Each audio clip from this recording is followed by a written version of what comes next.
RSV is a contagious virus and the cause of respiratory disease among the elderly. Vaccines to fight the disease have been approved overseas, but Adelaide's Fusion Clinical Research is holding a trial to find a remedy for Australia. If you're over 60 and want to take part, contact Fusion on 7077 6996 or go to fusiontrials.com.au.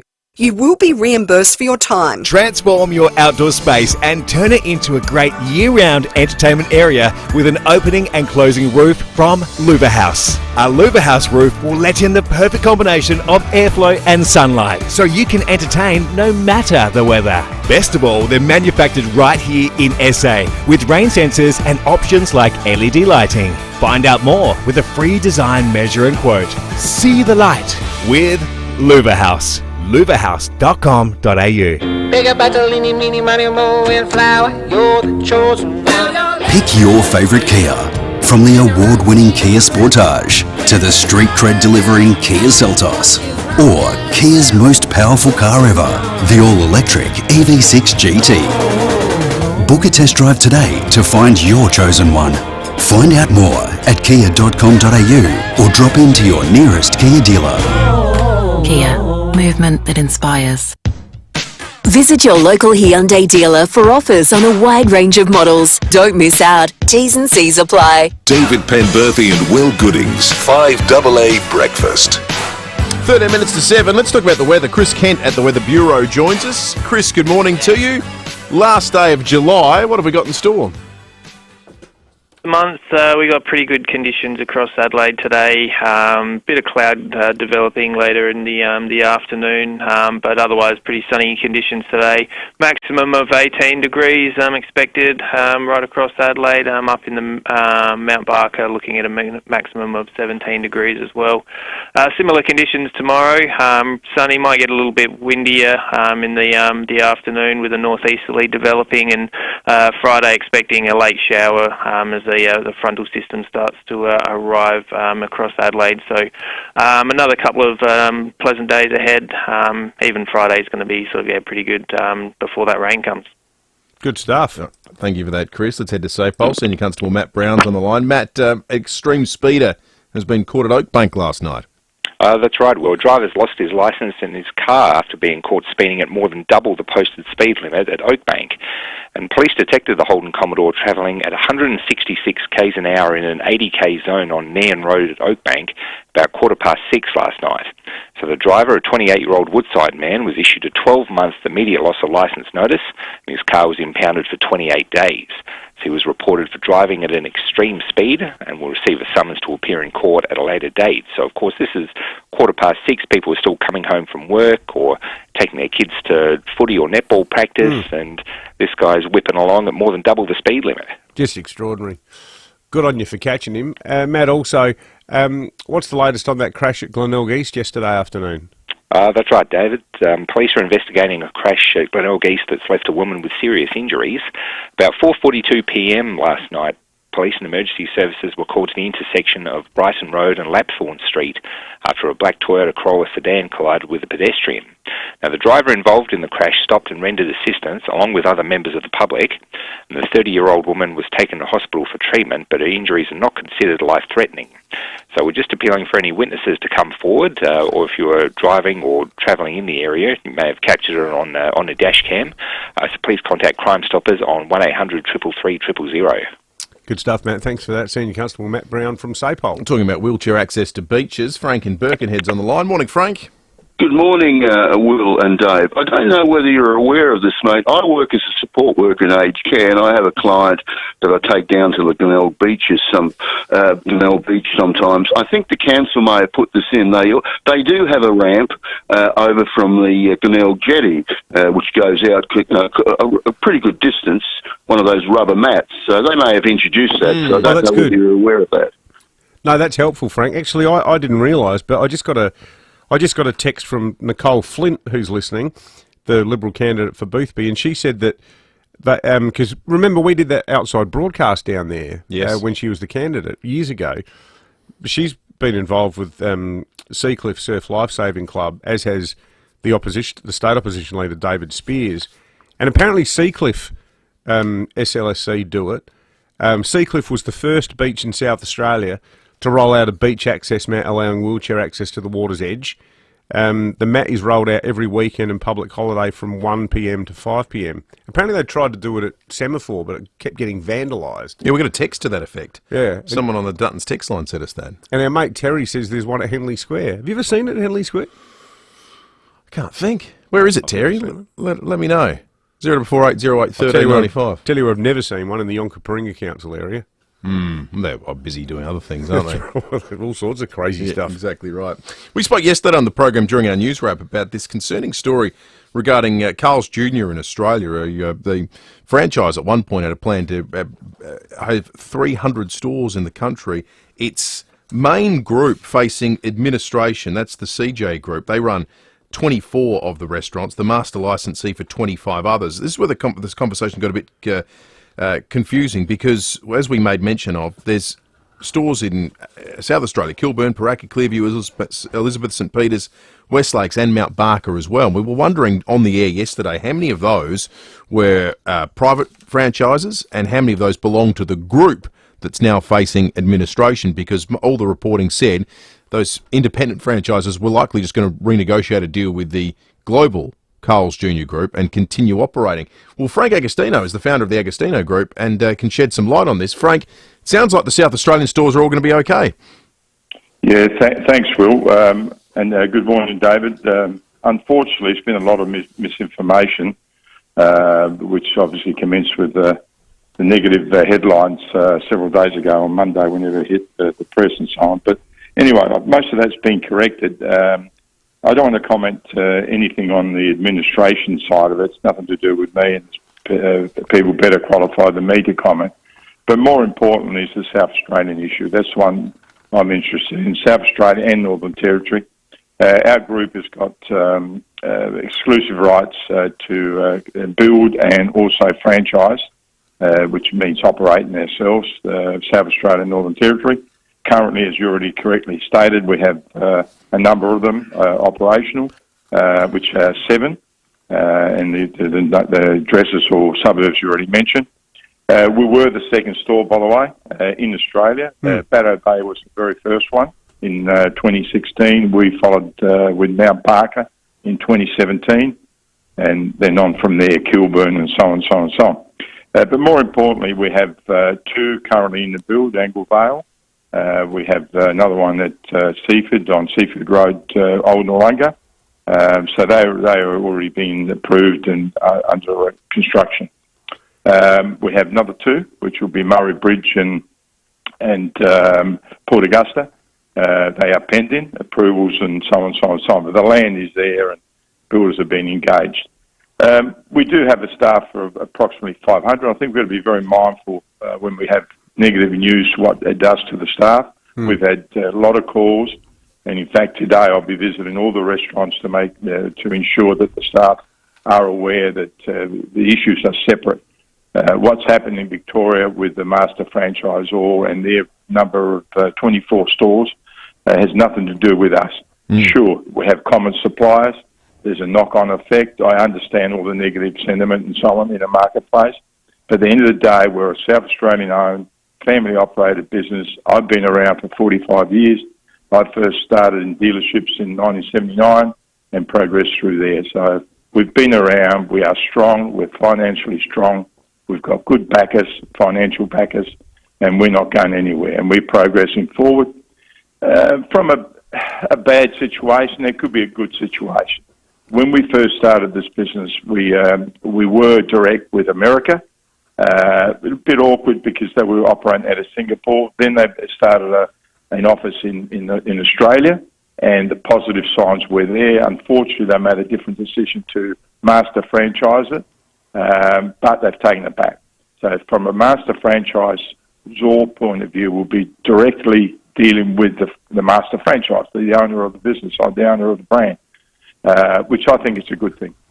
But they'll deal with the administration the way they need to deal with it. But well, that's great news, Frank. I was saying yesterday I'm a big fan of your West Lakes store. I've bought many burgers over the years there, and I was driving past one out near Gawler last week and was going to pop in, but I thought it was too early given we just finished doing the show. So it sounds like whatever is happening in the eastern states, SA is well and truly in a position to stand on its own 2 feet, and as you said, 500 jobs, it's a lot of people, and great to hear that they're going to be all right. Yeah, it is, and unfortunately we've had parents ring us about shifts and suppliers as well. I've had finances ring, so we had to fend all that. But rest assured that we're here to stay, and we're progressing forward. As I try to correct it in the Times, and the Times has done a great job in correction, by the way. Cameron England, he's done a fantastic job. So the corrections are there, and we're powering forward.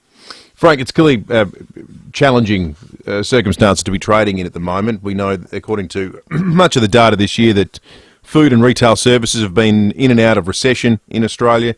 You've got energy input costs, you've got payroll tax in this state. What is it for you guys that at the moment is causing you the biggest headache? Is there any one factor? No, there isn't. It's a multitude of factors, some of which you already stated. There's no doubt about it. And insurance is the next one. We are for renewal. We know it's going to go up. Insurance, it appears to be 20 to 30%. It's a huge whack.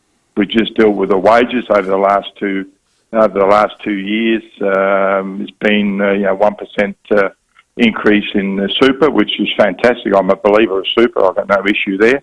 Then you had the 5.9 and 3.75. So it's 8, 7, whatever 9, whatever works out to 65.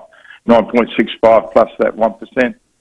So you're dealing with all those factors, and you're pushing down. As far as prices, but you can only go up on prices so much because people just push back. There's only so much dollars that the average person's got, and they just push down. So look, it is tough. Retail's tough. I'm not going to lie about it, but we're managing it. As I say, we're financially strong. We will navigate it, and we'll increase. If we have to increase, where there's a need to increase. But, we abstain from that because all you're doing is just pushing it.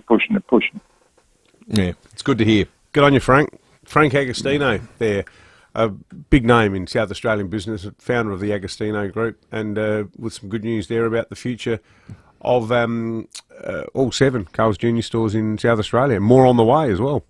Very good news. All right, it's 2 minutes to 7. 5AA News is coming up. We'll take you through a wrap of the morning stories next, including our ultra-parochial South Australian Olympics wrap. And then, a little bit later, next hour, Sean Fuster's going to join us as we go around the courts. Living with diabetes? Ditch finger pricks with Freestyle Libre, the wearable sensor that monitors glucose levels straight to your phone. Trial it now for only $15 at freestylelibre.com.au. T's and C's apply. Follow directions for use. Starring Ginger Rogers and Fred Astaire, The Gay Divorcee was nominated for Best Picture at the 1934 Academy Awards. See it at the Capri Theatre August 4, screening at 3 p.m. Plus live on stage prior to the movie, Michael Griffiths plays Cole Porter from 2 p.m. with the bar open from 1. Book your tickets now for this iconic comedy romance. The Gay Divorcee plus Michael Griffiths plays Cole Porter, August 4 at the Capri Theatre. Tickets from $15 at capri.org.au. If you're in business, manufacturing, warehousing, you name it, Sharman Shelving can help you keep everything organised. It's a time saver, and as we all know in business, time is money. With Sharman Shelving, you can really revolutionise the space you have, no matter how big or small. Bill will come out, he'll give you a free measuring quote and show you what's possible. You will be amazed. Every business needs a little Sharman, sharmanshelving.com.au, or take a look on Facebook. You can always expect the professional treatment with Paint Professionals. I would definitely recommend Paint Professionals to others, and in fact we already have recommended them to other families and friends who need to hurry up and get a house on the market. Nothing was too much trouble. Cleaned up really well after them. If we had any small changes that needed, they were always there as a sounding board. Did a really good job throughout the entire process. Made it easy, which was fantastic. Make it a great experience with Paint Professionals. Visit paintprofessionals.com.au. 5AA Breakfast is streaming live right now. To watch, simply head to 5AA on Facebook or YouTube. The latest local, national and international news for South Australia. This is 5AA News. Always Adelaide. Partly cloudy and 18 today with the 7 o'clock news. Good morning, I'm Graham Goodings. Looking for the perfect winter exercise? Physio Extra offers clinical Pilates at 6 locations. PhysioExtra.com. Kaylee McEwen has again shown why she's one of the best swimmers in the world, taking out gold in the 100 metres backstroke this morning in Paris. Shane McGuinness reports. McEwen has successfully defended her Olympic title in the 100 backstroke, winning in a time of 57.33 seconds, a new Olympic record. McEwen started strongly, but at the end of the first 50 was back into fourth place. However, the Aussie surged on the final lap to move past world record holder Regan Smith and fellow American Catherine Burkhoff. The smile at the end on McEwen's face said it all, the ecstasy and relief all at once as she claimed her third individual Olympic gold. More Olympic news in sport with Tom Wren. Regional flights in South Australia and other states won't be affected by airline wrecks entering voluntary administration. All services between capital cities have been grounded. Administrator Sam Freeman says impacted customers need to contact Virgin Australia. Rex customers with an existing ticket on a flight cancelled due to the administration process will have the opportunity to transfer their ticket free of charge to an overlapping Virgin Australia service. A woman has been seriously injured after being hit by a car at Glenelg East.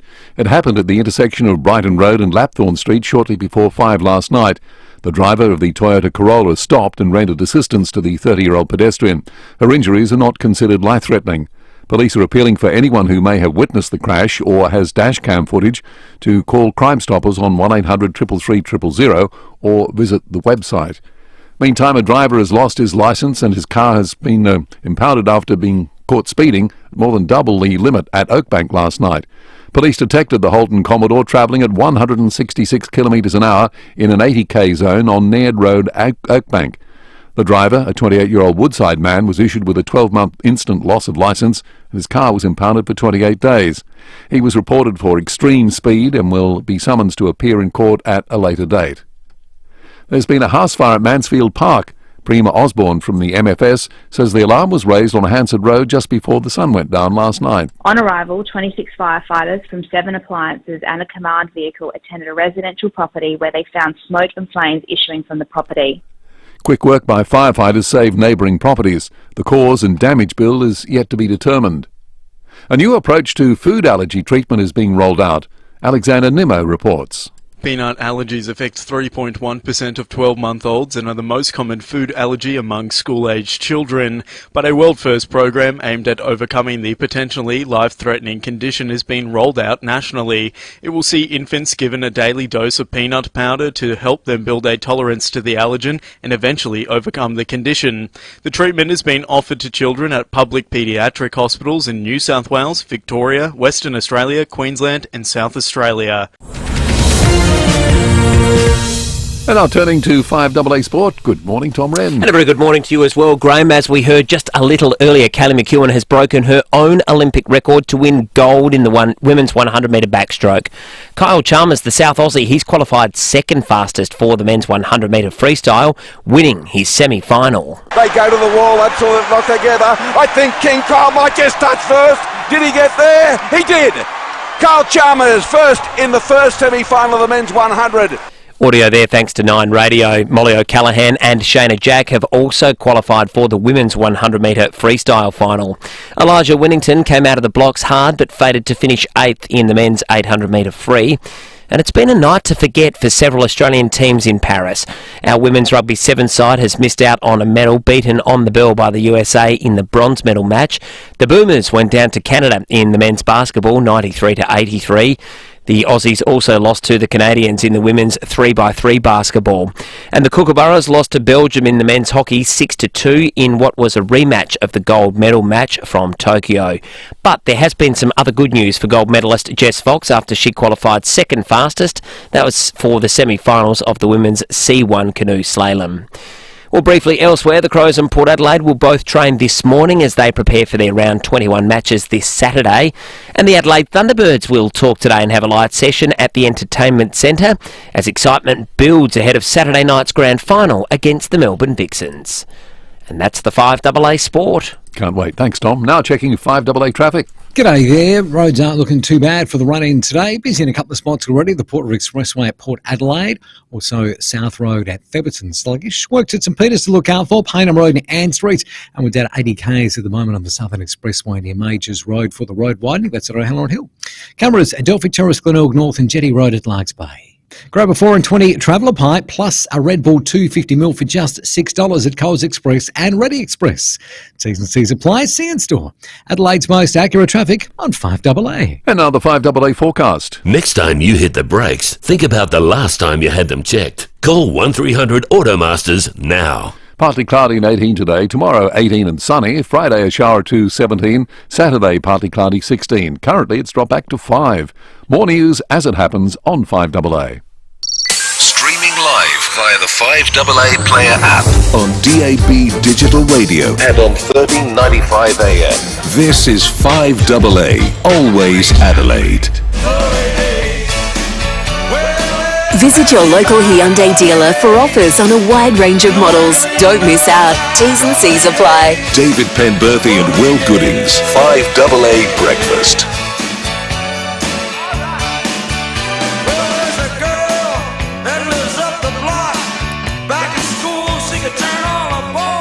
Six after 7, good morning to you.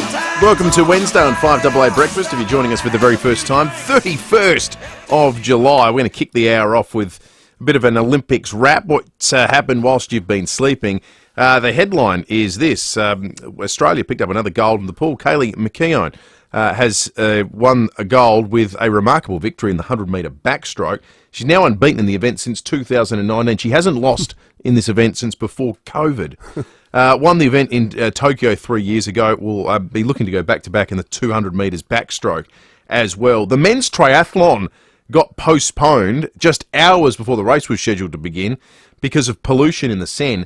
Now, I was just chatting with Sam Daddo. Our good mates over at 3AW, or over there covering the game, have just finished up a chat, an official chat, where the French officials are now talking openly about the potential that this might become a duathlon.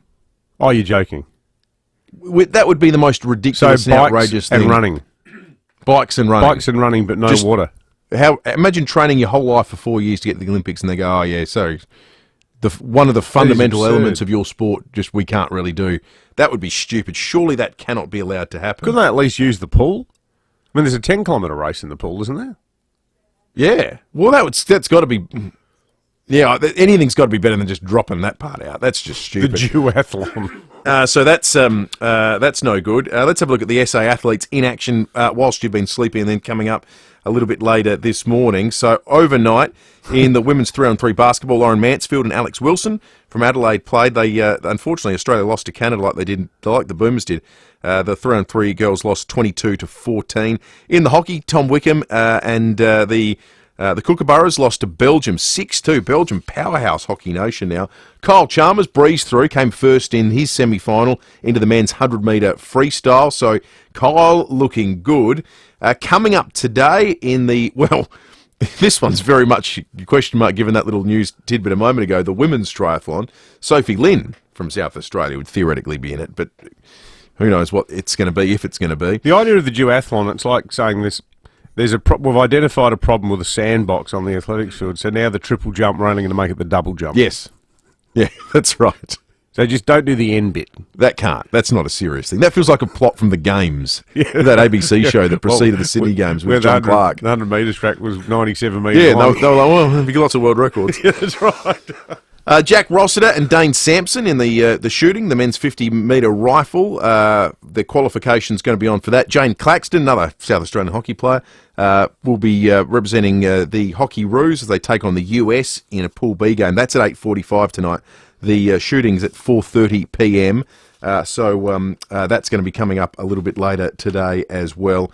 Each and every morning, we're going to get you across the Australians that are the South Australians that are in action and have a look back on how they performed the night before. The all-important medal tally looks pretty good at the moment. Australia sitting in third, 6 gold that Hayley McKeown won overnight, can bring us up to 6, 4 silver and 1 bronze. The bronze coming in the men's relay in the pool. China second with also on 6 gold. Japan first Cleaning up in the judo, Japan. 3 gold medals in the judo. They're in first, 7 gold, 2 silver, 4 bronze. The US, well behind us, trailing in 6th on 4 gold. Great Britain on 4 as well. In 7th position. A few people have asked about this, so we've dug it up for you, because it does make, as I lose my voice, some interesting reading. The gold medal tally by population. So gold medals by population, where do you think Australia sit? We're equal second on the overall medal tally. By population, where are we? I'd say we're first. We're actually third. We're in a somewhat similar spot with 1 gold medal for every 4.249 million people. We trail Hong Kong, who have 2 gold medals. 2. And Slovenia has 1 gold medal and only 2 million people. Yeah, so right, Slovenia are first. New Zealand, 4th with 1 gold medal. Serbia, 5th. And Azerbaijan, 6th. Azerbaijan. Did you say Azerbaijan or Azerbaijan? Azerbaijan. Yeah, Azerbaijan. Is it Azerbaijan? I'm not sure. You're the newsreader, mate. Not me. I don't know. Kuala Lumpur. I do research before I read the news. This is all in the moment, my friend. That's right. Now, the total medals per capita tells another even more interesting story. Fiji would be on top right now. They have 1 medal, Fiji. They won it in the 7s. And they've got a population of just 896,000 people. Kosovo would be in 2nd. It's tiny. Moldova would be in 3rd. Slovenia 4th. Hong Kong 5th. Australia 6th. So we're still, by any measure... still punching above our weight. Punching above our weight. That is exactly right. All right, let's talk about some of the other news going on around South Australia at the moment. The big one that's going to affect regional South Australia is what's happening with Rex Airlines, who have now suspended bookings on their capital city flight services, given the company halted trading on the ASX on Monday. There's expected to be an announcement today. The advertisers, quoting a Rex employee speaking on the condition of anonymity, confirmed that online bookings had ceased for all their 737 services. Have a listen to Keith Tonkin, who's an aviation expert, speaking on Sky News. Its network is probably smaller than the Virgins and the Qantas and Jetsstars, and when people want to book a flight where it's not only just to those main routes, the connectivity to other places not served by its turboprop operation might not make an attractive option.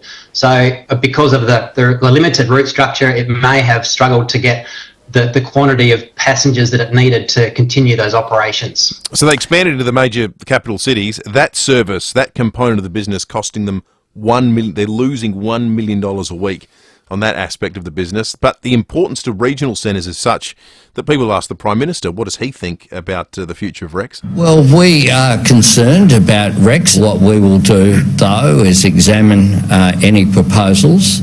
Yeah, expanding proposals. What he means by that is a bailout. Yeah. Well, that's what he was asked specifically about, and he didn't rule it out at the press conference, so potentially that's on the cards. I don't know how a company that's losing that much money a week can continue to trade. Like, surely at some point they will just have no money left in their reserves and, it'd be against the law for them to keep operating. Yeah, trading whilst insolvent, you'd think. But fast approaching. But a huge concern for country people. A massive concern. Maybe if you're someone who relies on Rex, we'd like to hear what it would mean for you. Maybe someone who flies in, flies out work-wise. Well, they seem to be saying yesterday that regional routes in South Australia are okay for now. For now. But, if you've lost all that money from running city routes in a saturated market against Qantas, Jetstar and Virgin, it just doesn't look like it's sustainable. The 31st of July today, I want to take you back in time to the 30th of May, a chat we had with the Health Minister, Chris Picton, on this day. Not affecting Category 1 patients, but for Category 2 or 3 patients, they will be postponed during the course of, we expect the next week, while we're in this incident management process. And that's to make sure that we can keep our system safe with the huge number of patients that we've been seeing over the past week coming into our emergency departments. And we'll work as fast as possible to reschedule those patients, and that will be done with their doctors and their teams. And of course, we apologise for patients for their inconvenience. But this is because we really are full to the brim in our hospitals at the moment this week, and we are using every possible bed, every possible capacity, and we need to make sure that we've got enough room for the next patients who are coming into the system. That's the Health Minister talking about the code yellow and cancellation of elective surgeries 2 months ago. He said 3 times in that 46-second grab, this week, we're full this week, we're cancelling surgeries this week. It's the 31st of July, and on Monday of this week, 90 elective surgeries were cancelled. There are 820 over the last 2 months that have now been canned. there's no end in sight. There are 21,903 patients listed as ready for elective surgery, 4,449 that are listed as overdue. That's those figures thanks to Brad Crouch's reporting in the Tizer this morning. If you're one of those listeners, give us a call, 8223 0000. Interesting to note last week that finally the ambulance union came out and said, and this is, after they did so much generous work helping Labor get elected at the last election, but Leah Watkins, the secretary of the Ambulance Employees Association, came out and said, look, it's great that we're getting these new beds, but we're still waiting for a lot of them, and frankly, it's starting to look like they're not going to come online quick enough to solve the ramping crisis. And obviously this isn't a ramping story, this is an elective surgery story, but they're all related because it gets down to the availability of beds. And I know there's other pressures, there's a lot of COVID going around still, winter flu season, all of that. But when you've finally got the ambulance union belling the cat and saying, we don't even know if we're going to get there, it shows how, even the fellow travellers are starting to express public doubts about the scope and achievability of Mally's crazy, brave, I'll fix the ramping crisis comments. Yeah, absolutely. Which I think he made more than once. Dutton's text here that I want to address. Someone said through, very disappointed you didn't mention anything about Callum Peters' performance last night in the 80-kilo boxing. The local Davern Park athlete has worked just as hard as others, yet he didn't get a mention. He was so close, he lost on a split decision, which shows how well he did against his Kazakhstan opponent. It's a good point, and it's a little bit about the way we do it, because... Well, it's a bit about the scope of the task. No. He's a South Australian athlete, so it's fair, because we want to mention them all. We mentioned him yesterday, but maybe that's a good text about maybe we'll change the way we do it, because I read every result from midnight. Theoretically, that we always frame as while people have been sleeping. His fight was at 11:48 last night. So maybe people would have been sleeping. Maybe I need to bring it forward by a couple of hours. Right. Well, it does depend on what time everybody goes to bed. Yeah, that's right. No, that's a totally fair point. Callum Peters, of course, representing our state and our country as well. Another Olympic-related text. I was talking about the 10-kilometre swim, said that it's in the pool, but apparently it's not. The 10-kilometre swim is an open water swim, and it's also planned for the river. So that's in trouble too, potentially. That doesn't sound like it's going to go great. There is some suggestion they could do things further up the river system, but I don't know. This is starting to sound like a bit of a disaster. Or carrying one of those little water testing things you get at Pool Works. Chris in Redwood Park's called in. Turn around. Morning to you, Chris. Yeah, good morning, guys. How are you? Good, thanks, Chris. I'm heading down the airport right now. I've got a flight tomorrow night on Rex, and it's been cancelled. So I'm going down the airport to rebook, hopefully with Virgin. Oh, mate, where are you meant to be going? Just to Melbourne, to Pakenham. Yeah. Tomorrow morning. Tomorrow afternoon. So we're stuffed at the moment. I can't get through to Virgin, so their lines are saying they're congested, and we can't get through. Oh, mate, what a total pain. Oh. When did you find out from Rex? When did they contact you to say that the flight's not going ahead? First thing this morning. Was it just a text message they sent you? A message. All flights have been suspended and cancelled, basically. So, yeah. That's ominous. Well, mate, we hope you managed to come up with a plan B. Well, Virgin, have you heard, Chris, that Virgin are rebooking people free of charge? We've tried all that. We can't get on at the moment. It's no good if you can't get through, though, is it? Can't get through. No, hopeless. Yeah, all right. Well, hopefully that works out for you, Chris. That's no good. I'm just having a look now. It's the Rex schedule for today out of Adelaide Airport. Might be worth just going through here. Let's start in the morning. So there's a Adelaide Port Lincoln flight scheduled for 8:20 a.m. cancelled. There's a Adelaide to Brisbane flight at 10:45 cancelled. There's a Adelaide Sydney flight at 2:10 cancelled. Adelaide Ceduna at 2:20 still scheduled to go ahead as planned. A Adelaide Broken Hill flight at 5:20 that's set to go ahead as planned. Adelaide Melbourne cancelled at 5:30 p.m.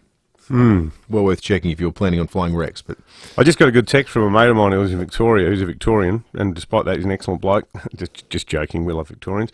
But did you see yesterday, after the Architectural Digest magazine named Adelaide as the world's most livable city, Mally, as you'd expect, Premier's always pumping their own trumpets. He put up a tweet about it saying, with a link to the Advertiser's article, "This is something we've known for a while now, but now it's official. Adelaide's been named the most beautiful city in the world by Arc Digest. So the Victorian Premier, Jacinta Allen, in response on Twitter, wrote back so the whole world could see, "That's cool and all, but if you need a place to eat after 5 p.m, hit us up." Boom tish. As my mate said, what about the try-hard Victorian Premier wanting to start a fight with Adelaide to distract from the bin fire that is Victoria? Victoria is Australia's basket case at the moment. Oh, it's like, remember what they used to call in the GFC the pigs, which is Portugal, Italy, Greece and Spain, the economies that are completely tanked. You could almost say the same thing about Victoria now. Like The Economist should do a sort of state-by-state analysis of the strengths and weaknesses of the Australian economy. Like post-State Bank, we were the lead in the saddlebags of the Australian economy. Yep. You know, I got dozens and dozens of people I could recite their names on air who, in their early 20s, after the 1993 state election, just went, "I'm out of here. There's just nothing going on." Victoria is now that state. Like it's swung around full circle, and how they've squandered, like, you know, how many millions of dollars are the taxpayers paying there to not stage the Commonwealth Games? Like, it's just extraordinary, some of the stupid financial decisions that have been made. Just throwing money around like living on the never. But yeah, if you want to make jokes about how this, apparently there's no restaurants in Adelaide. That's funny, isn't it? Why do they hold Tasting Australia here every year? Does Duncan Wormgold shut at 5 down at Africola, or, you know, looking at the new I'm going to say, last time I was in the Melbourne, Uradler Aristologist is being relaunched. Last time I was in Melbourne, it made me feel sad. Unless for lease now means open for dinner. Well, like seriously, walking around the city there, it's amazing what you do if you lock people up for 2 years, isn't it? All right, let's check traffic. Thanks to Dutton's. In fact, thanks to Louver House, the leaders in transforming your outdoor space into a great entertainment area with an opening and closing roof. Thanks, Will. Hassle-free run-in today, which is great. Accident breakdown free. Busy in a couple of spots already. The Port Road Expressway at Port Adelaide. Also South Road at Thepperton, a bit sluggish. And getting busy Brighton Road, Glenelg East. Fine works today at Angle Park, which is slow. South Road near Grand Junction Road. And look out for early morning cameras. McGill Road, McGill. And Goodwood Road in the Parklands. It's Happy Days every Friday at IKEA. Head in store to get 50% off main dishes for IKEA family members. 11 a.m. till close every Friday at IKEA.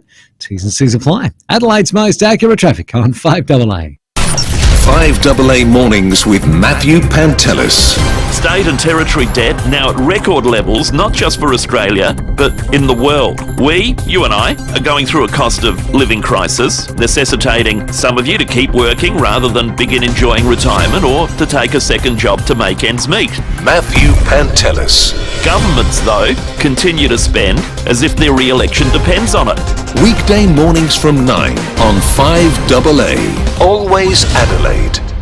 The Posture Care Chair Company has moved to a new home at 107 Sturt Street between King William Street and Whitmore Square. Discover our tailor-made chairs crafted right here in Adelaide with our patented zero-gravity design. And say goodbye to all comfort complaints. Celebrate our grand opening with us and save up to $1,000 on your brand new tailor-made recliner chair. Plus, complimentary express build, plus free delivery. Come on in and visit our new place. The Posture Care Chair Company. T's and C's apply.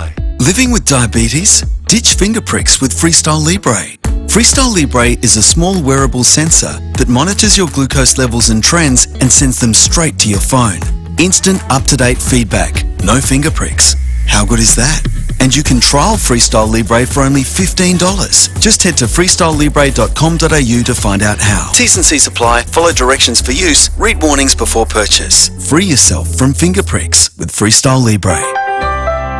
Spend more time enjoying life. With an ECH home care package, you receive the support you need to stay at home and get more out of life. ECH home care services are provided by a team of caring professionals. So if you or someone you care about has some health challenges, find out more about ECH's range of services that can enable you to remain living confidently and independently. Call 1300 275 324 or visit our website at ech.asn.au.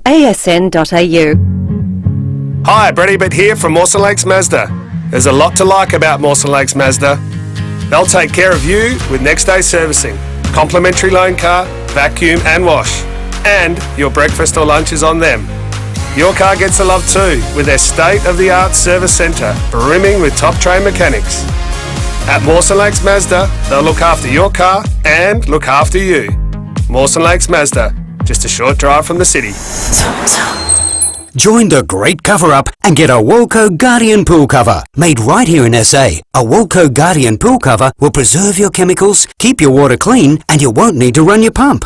Put your pool to bed for winter. Visit walco.com.au. Rosanna Mangiarelli here from 7 News. Join me and Will Goodings for Adelaide's leading news hour, 7 News, tonight at 6 o'clock. Visit your local Hyundai dealer for offers on a wide range of models. Don't miss out. T's and C's apply. David Penberthy and Will Goodings, 5AA Breakfast. 25 minutes after 7, let's check in with Jade Robran. Thanks to Duttons. Morning again, Jade. Good morning, guys. I've got some sports news this morning. Port fans, it's a great day for you. The famous prison bar jumper is back, and both sides, men's and women's, will pull both on the black and white prison bar heritage Guernsey this year. Now, the showdown is just 2 rounds away, as we know, and so fans, you will get to see your boys run out in the black and white against the Crows. But of course, Collingwood had to give their approval, in which they did, so thanks Pies. And for the first time, it'll also be on show for the AFLW season starter when Port take on Adelaide. The showdown, it kick-starts the 2024 season on August 31. And Port's captain, Janelle Cuthbertson, said that the entire group, they've really embraced the rich history of the jumper, and without it, they do know that both men's and women's teams just simply wouldn't be who they are today, so that's not lost on them. The privilege to run out in the Heritage Guernsey is a huge privilege, and a time to really reflect on Port's history as well. Now, tickets for the AFLW Showdown, they go on sale from 2 p.m. on Tuesday, and you can also pre-order the AFLW Prison Bar Guernsey online at the Port store as well. They're expected to sell out pretty quickly, so jump on board and get some of them. Now, guys, the South Australian Best Burger, our best burger, was named yesterday. The Belgian Beer Cafe won the title. So I'm going to go and find out what all the fuss is about, but I'm sure there's more to it than 2 all-beef paddle, special sauce, lettuce, cheese, pickles, onions and a sesame seed bun. Well, I mean, after whipping the kookaburras last night, the least they can do is provide us with decent beer and burgers today, isn't it? Yeah, well, exactly. I would have thought. The cocky Belgians. Can't we, isn't this what we have, state special powers to take over things for? That's right. Exactly. Can't we sort of... Hey, get every South Australian a free Belgian burger today. Speaking of sport, text from Con, our fellow football, as in soccer, loving chum on the Duttons text line. He says, am I sensing some of you at 5AA have given up on our Matildas and won't be setting your alarms for 2:30 tomorrow? Well, yeah, I have. Sorry, Con. I think they're going to get absolutely smashed. Crazy things happen in soccer. It will need to be crazy. They've only beaten the Yanks once, ever. Yep. Ever. Yep. What, 23 Did you see what the US did to Germany, who comprehensively dismantled us in the first game? I didn't see it. Well, they beat us 3-0. US beat them 4-0. That's a 7-goal differential. I'm sorry, Con. Come back from 5-2 down, who knows? Yeah, well... I hope that Zambian goalie's been giving some tips to the American. I hope I'm wrong, because I'm afraid if what it's going to look like if I'm right... She couldn't have caught the O-Barn, that poor woman. That was not good. All right, let's talk footy. Campo was on the sports show last night, Rowie and Timmy G, giving his verdict on the top 4 teams. Trying to work out this question everyone's doing at the moment when you look at the ladder. Who's actually going to win the premiership this year? Who's even going to play the grand final? He doesn't mention Sydney here. He counts them too. But have a listen to Campo break the rest of that top group down. I wrote down 4 teams. I had a bit of a look at them. Brisbane are flying. Right. They've got just about everything covered at the moment in terms of the way they go about. And the other thing that I like about them is they got there last year. Yeah. So they've got over that hump of 1 prelims but 2 grand final day, and they got within a kick as well. The other one, I do like the Bulldogs. I've always liked the Bulldogs, particularly because I like their midfield, and I think that if they can stay fit and healthy with Hagen and Norton and these guys up forward, I think they've got the potential. I still like GWS. I still think that they're a team that's got some capacity to keep going, particularly once again I think they've got great depth across all lines, and I still like the Cats. I still like the Cats. Okay, yeah. wow. I've been on them all the time. They've fluctuated as well as a lot of other teams, but I just feel like. So you rate Chris Scott as a coach? I think he's a very good coach, yeah. and he maximises what he has, and he thinks outside the square. When Brisbane and Adelaide drew, they were equal on the ladder. Hard to believe, isn't it? Since then, Brisbane, 9 from 10 games? Happier times. Yes. 5AA News is coming up. Let's move on from footy. And the Matildas. Sean Fuster is... Port are going to win the showdown too. Yeah, that would be a turn up for the books if they didn't. Sean Fuster's going to join us in a moment. We'll go round the courts.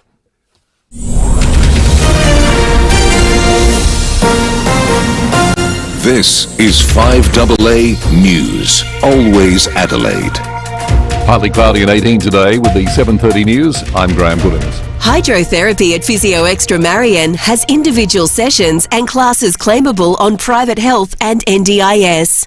Australian swimming star Kaylee McEwen has defended her gold medal from Tokyo, winning the women's 100 metres backstroke in Olympic record time. She surged home to finish ahead of world record holder Regan Smith, winning Australia's 6th gold of the Paris Games. McEwen says she owes a lot of thanks to her late father. Expectation, I think, is a privilege, and if you get that privilege, it's something special. I like to think I have a little superpower, and that's my dad, so I believe he was with me tonight, so yeah, I'm over the moon. Audio thanks to 9 Radio. More Olympic news in sport with Tom Wren. A 30-year-old woman is in hospital after being hit by a car in Adelaide southwest. She was struck at the intersection of Brighton Road and Lapthorne Street at Glenelg East just before 5 last night. Her injuries are serious but not considered life-threatening. Police are appealing for anyone who may have witnessed the crash involving a black Toyota Corolla or has dashcam footage to contact Crime Stoppers. Meantime, a driver was caught at extreme speed at Oakbank last night. Senior Constable Matt Brown says his Holden Commodore was clocked at more than double the speed limit. Police detected the Holden Commodore travelling at 166 k's an hour in an 80 k zone on Nairn Road at Oakbank, so the driver, a 28-year-old Woodside man, was issued a 12-month immediate loss of licence notice. His car was impounded for 28 days. He was reported for driving at an extreme speed and will receive a summons to appear in court at a later date. More than 800 elective surgeries have been cancelled in the past 2 months as the chronic hospital bed crisis continues. Dozens of non-urgent surgeries are being postponed every day, with almost 22,000 patients waiting for operations. A house went up in flames at Mansfield Park last night. Prema Osborne from the MFS says it broke out on Hanson Road and took about half an hour to control. Fire investigators have advised that the cause is an electrical fault due to unauthorised wiring and rewiring, with structural damage at approximately 150,000. Regional flights in South Australia and other states won't be affected by airline Rex entering voluntary administration. All services between capital cities have been grounded. Administrator Sam Freeman says impacted customers need to contact Virgin Australia. Rex customers with an existing ticket on a flight cancelled due to the administration process will have the opportunity to transfer their ticket free of charge to an overlapping Virgin Australia service. It's business as usual for Carl's Jr. Hamburg outlets in South Australia. Reports earlier this week claimed Carl's Jr. had collapsed in Australia, with dozens of stores forced to close. But not so in SA. Frank Agostino, who owns 7 stores here, says not only will trading continue, he's opening 2 more stores. At the end of the day, we're a South Australian-owned, family-operated business. I've been around for 45 years. I first started in dealerships in 1979 and progressed through there. So we've been around, we are strong, we're financially strong, we've got good backers, financial backers, and we're not going anywhere. Now turning to 5AA Sport. I'm so excited with this political stuff. What about Kaylee McEwen? It's amazing, isn't it? It can be a mouthful at times. Don't worry about that, Graham. I've stumbled on far worse. As we heard a little earlier in your bulletin, Kaylee McEwen has won gold in the 100-metre backstroke. It's the Aussies' 6th gold medal for the game so far, and that was followed up by the men winning bronze in the 4x200-metre freestyle relay. Australia now has 11 medals in total, with 6 gold, 4 silver and a bronze. Well, after a disappointing start for the Australians in the Olympic tennis event, there have been at least some positive results, especially for Alexei Popyrin. 9 Radio's Craig Gabriel reports. Popyrin is the only Australian left in the singles, and he's now in the last 16. For the second time in as many meetings, he's defeated Stan Wawrinka on the Swiss player's favourite surface. Popyrin scored a 6-4, 7-5 win and will next play defending Olympic champion Alexander Zverev, who has a 2-0 record over the Australian. In doubles, Matt Ebden and John Pearce are into the quarter. quarters, but Ayla Tomljanovic and Olivia Gadecki lost narrowly. And there's been a big upset in the women's with second seed Coco Gauff losing to Donna Vekic. Well, defending gold medalist Logan Martin has qualified for the BMX freestyle final, and in some basketball, the Boomers lost to Canada 93-83. Let's go to football now. It's looming as another important training day for Adelaide captain Jordan Dawson and defender Nick Murray as they try to return for Saturday's clash against Geelong. The squad will hit the training track around 9:30am this morning. And Jordan De Goey, meantime, has no guarantees to play for Collingwood against Carlton on Saturday night. The Pies are expected to get back Beau McCreary, Nathan Kruger and Oleg Markov. And that's the 5AA Sport. Thanks, Tom. Now checking 5AA traffic. Morning there, Touchwood, looking really good for the run in today. We're accident breakdown free. A few works to look out for. You'll find them at Morford Road near Maxwell Terrace. We are getting busy at the moment. Main North Road at Enfield, also the Porter Expressway at Port Adelaide, and bits sluggish for works at Largs Bay to Malinchi Road near Kalgoorlie Road. Early morning cameras you'll find on Burbridge Road, West Beach, and the Esplanade at Semaphore. From school drop-off to the beach, everywhere is an adventure with the 7-seat Isuzu MUX. Visit your local Isuzu retailer today to discover the range. Adelaide's most accurate traffic on 5AA. And now the 5AA forecast. Next time you hit the brakes, think about the last time you had them checked. Call 1300 Automasters now. Partly cloudy and 18 today. Tomorrow sunny and 18. Friday a shower to 17. Saturday partly cloudy 16. Currently in town it's 5. More news as it happens on 5AA. The Advertiser has the Paris Games covered. Don't miss a moment with every breaking story, real-time medal tallies, daily podcasts and all the gossip from the streets of Paris. Download the Advertiser app today. It's your games, your way. Transform your outdoor space and turn it into a great year-round entertainment area with an opening and closing roof from Louver House. A Louver House roof will let in the perfect combination of airflow and sunlight, so you can entertain no matter the weather. Best of all, they're manufactured right here in SA with rain sensors and options like LED lighting. Find out more with a free design measure and quote. See the light with Louver House. louverhouse.com.au. Thanks to Solar Heart, smart savings are in the air and on your roof. By replacing your old water heater with a Solar Heart heat pump, you can create hot water out of thin air. And with our smart solar power systems and trusted Solar Heart warranties, you'll turn sunshine into savings for years to come. Right now, you'll also save $500 on any Solar Heart heat pump or solar power system 5 kilowatts and above. That's right, $500 off heat pumps and solar power. Get smart. Get Solar Heart. Terms and conditions apply. The way we connect with listeners is changing.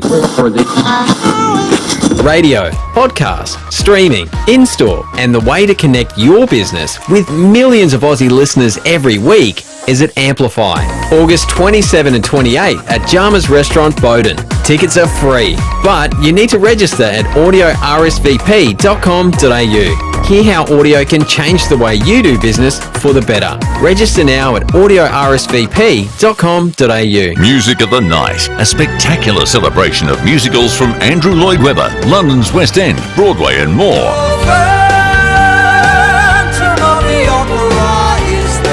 Music of the Night, coming to Her Majesty's Theatre, Adelaide, Saturday, August 10 at 2 p.m. Tickets on sale now. Don't miss it. Book at tickettech.com.au. Enjoy this sensational 2-hour matinee performance at Her Majesty's Theatre, Adelaide, 2 p.m. Saturday, August 10. Book now. Visit your local Hyundai dealer for offers on a wide range of models. Don't miss out. T's and C's apply. David Penberthy and Will Goodings, 5AA Breakfast. It's time to go around the courts with Sean Fuster on 5AA Breakfast. 22 to 8, you can jump on the Foodland Supermarkets Facebook and YouTube live stream. Sean Fuster in the studio with us. Right, it's worth everyone's time. Even following this conversation, we're going to go in depth to go back and read his story and report on the sentencing and the honour killings case, because it is quite extraordinary. Sean, great to have you in. Good morning. Good morning. Well, really not an honour killing, an attempted honour stabbing. Sorry, the honour stabbings. Yeah, honour stabbing is what... It was an attempted... Well, no, you can't technically, anymore. can you? No, we can't. No, you're right. Wheels and honour machinations stabbing. in this You're one. right. That's right, it is an honour stabbing. But I hear that you guys were lavishing some praise upon the deserving yesterday. Well, I just thought that the judgment, not just the contents of what Her Honour Justice Sandy McDonald said in the Supreme Court in this attempted stabbing case, but the fact that the chief villain of the piece, the father of this poor girl who ended up facing this attack on account of her love for a Christian man, he was telling the judge, look, just skip to the end. You know, give us the sort of précis of what you're going to do here. And that the judge said, no, you need to listen to this, because I'm going to explain how this country works to you. Justice McDonald's got a history of being able to deal with difficult situations like that. You both know Arman Abrahimzadeh as well as I do. When his father was being prosecuted for killing Arman's mother, Justice McDonald was the prosecutor. Oh, really? And famously, halfway through his cross-examination, Zialo Abrahimzadeh confessed because he did not want, and I quote, that woman cross-examining him anymore. Really? Justice McDonald actually got a confession on the stand from a murderer. So she was at the DPP? She was at the DPP. That must be like the golfer's equivalent of a hole-in-one. Absolutely. Like that's as good as it gets. They as a literally took a prosecutor. lunch break. They came back and he's like, I want to plead guilty. I don't want to be cross-examined by that woman anymore. Now, that's hideously offensive, but as you can imagine, Justice McDonald just went, okay, I'll take your confession. So brilliant work by her back then, and I could see that experience of dealing with differing cultures and differing levels of respect toward women in her sentencing on Monday. The way that she dealt with the father, who we refer to as Plazai, it's a pseudonym, just the way that when he said through his interpreter, I felt so sorry for the interpreter, this poor young man looks up and says, Your Honour, I'm sorry, he's asking me to tell you to just skip to the end. The whole room went quiet, and Justice McDonald said, Mr. Interpreter, could you please interpret every single word that I say? He said, yes, Your Honour. Just so calm, such poise, and just incredible delivery of that sentence. I'm going to quibble with you on one thing, though, Pembo. You said the father was the chief villain of the piece. Now, the father was definitely the instrument. He was the one that delivered the stab wounds to the young woman who's known as Law Zai. But Justice McDonald made it clear that the prime mover and everything was actually the mother, Willetta. Because Willetta was one of the first people to find out that Law was having a relationship with the Christian man who's known as Catalan. And Justice McDonald said to her, you had the opportunity to stop all this from happening. You could have been of Australian-minded. You could have been liberal in your approach. You're already letting your daughter wear jeans. You're already letting her go to university. You're already letting her live a more Australian lifestyle. You could have sorted this out. But instead, she used the word racist. You were racist toward Catalan. You were abusive toward him. You were abusive toward your daughter in the relationship. You took your sons to where you thought Catalan's house was, and they staged a home invasion, beating up an innocent man looking for your daughter. All of this comes down to you. You could have stopped this from actually happening, and instead she said you not only let it happen, you held your daughter while her husband stabbed her, and then while she lay bleeding in the shower, you showed no remorse. And defied every maternal instinct. That's right, and then said to the police, you have to believe me because I'm innocent. You know, we've talked about some graphic cases where things have ended much more dramatically with death or permanent injury or things worse than this. But this is as unimaginable as anything. As a parent, you think, I just can't get my head around this. No, nor I. Because imagine being that obsessed. Whatever your belief system is, you hold your child while your other partner stabs them. Yeah. Like, how alien is that? And then to go one step further, because the sister, Kaur, who got a suspended sentence, she did exactly the same thing. She held the girl while Pla stabbed her. One of the things that Justice McDonald said in sentencing there was, you're in an arranged marriage, but you fell in love with your husband. You and your husband have a genuine love for each other that goes beyond any form of arrangement. All that your sister wanted was the opportunity to fall in love just like you did, and you denied her that. You betrayed her, you lured her there, you were a key part of all of this, all because she wanted what you have and you weren't prepared to let her have it. We spoke a bit about the headline sentences with the parents. The siblings, I think, were interesting. Now, one of the siblings is obviously very different, has very different views, and so obviously there was no sanction there. He's actually the brother-in-law. The brother-in-law. The brother-in-law who married into this family, and the judge said, look, I've got some empathy for you because you come from a more liberal family, and you've married into this family and ended up in this very hardline Pashto culture. You were an abused person within this dynamic as well because you were expected to be subservient to the father and the older brother as well. The direct siblings who participated in this. Can we talk a bit about the reasoning behind their sentences? They were less than their parents. Yeah, so the brother-in-law and the sister both got suspended sentences. The major reason for that in the brother's case was the fact that he had actually done everything he could to try to prevent this from happening, and then also confessed to it pretty much immediately. He was racked with guilt the entire time. He's also done 2.5 years in custody already. So Justice McDonald said, you've done a lot of time, I can suspend the remainder of your sentence. The sister got a suspended sentence for one reason and one reason only. That couple have a very, very sick child. We can't go into how sick because of the level of suppressions that are on this case to protect the girl so that she can start her life again. But Justice McDonald said the illness involved means that that child requires 2 parents. So not without a great level of hesitation, I'm prepared to suspend your sentence. Can I ask you a question, Sean, that may well not have even been explored in court, but it's something that I know was uppermost in the minds of a lot of our listeners yesterday.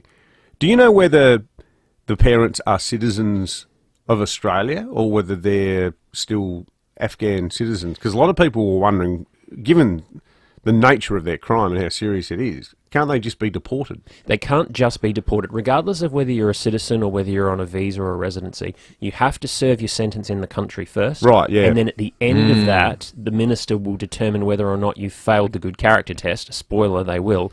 And then decide to deport them. So for the... Criminal non-citizens. That's right. So for the sister, the brother-in-law, and the youngest brother, who played no part in the stabbing, but played a part in the events leading up to the stabbing, there's no danger of deportation there. They had suspended sentences. Their sentences were under the limit for which deportation triggers. For the father, for the mother, and for the older brother, who is a meth-addled repeat offender with a long history of violence and all sorts of things, they are all definitely in the gun for deportation. The trigger for deportation, is that a vibe thing, or is there actually a legislated level? There's a legislated test, and it's to do with good character. Okay. So, I'm going to say pretty confidently that aggravated causing harm with intent and causing harm with intent are going to trigger the good character test pretty quickly. Yeah, I think too, it's important to make the point that lest anyone think this is being proffered or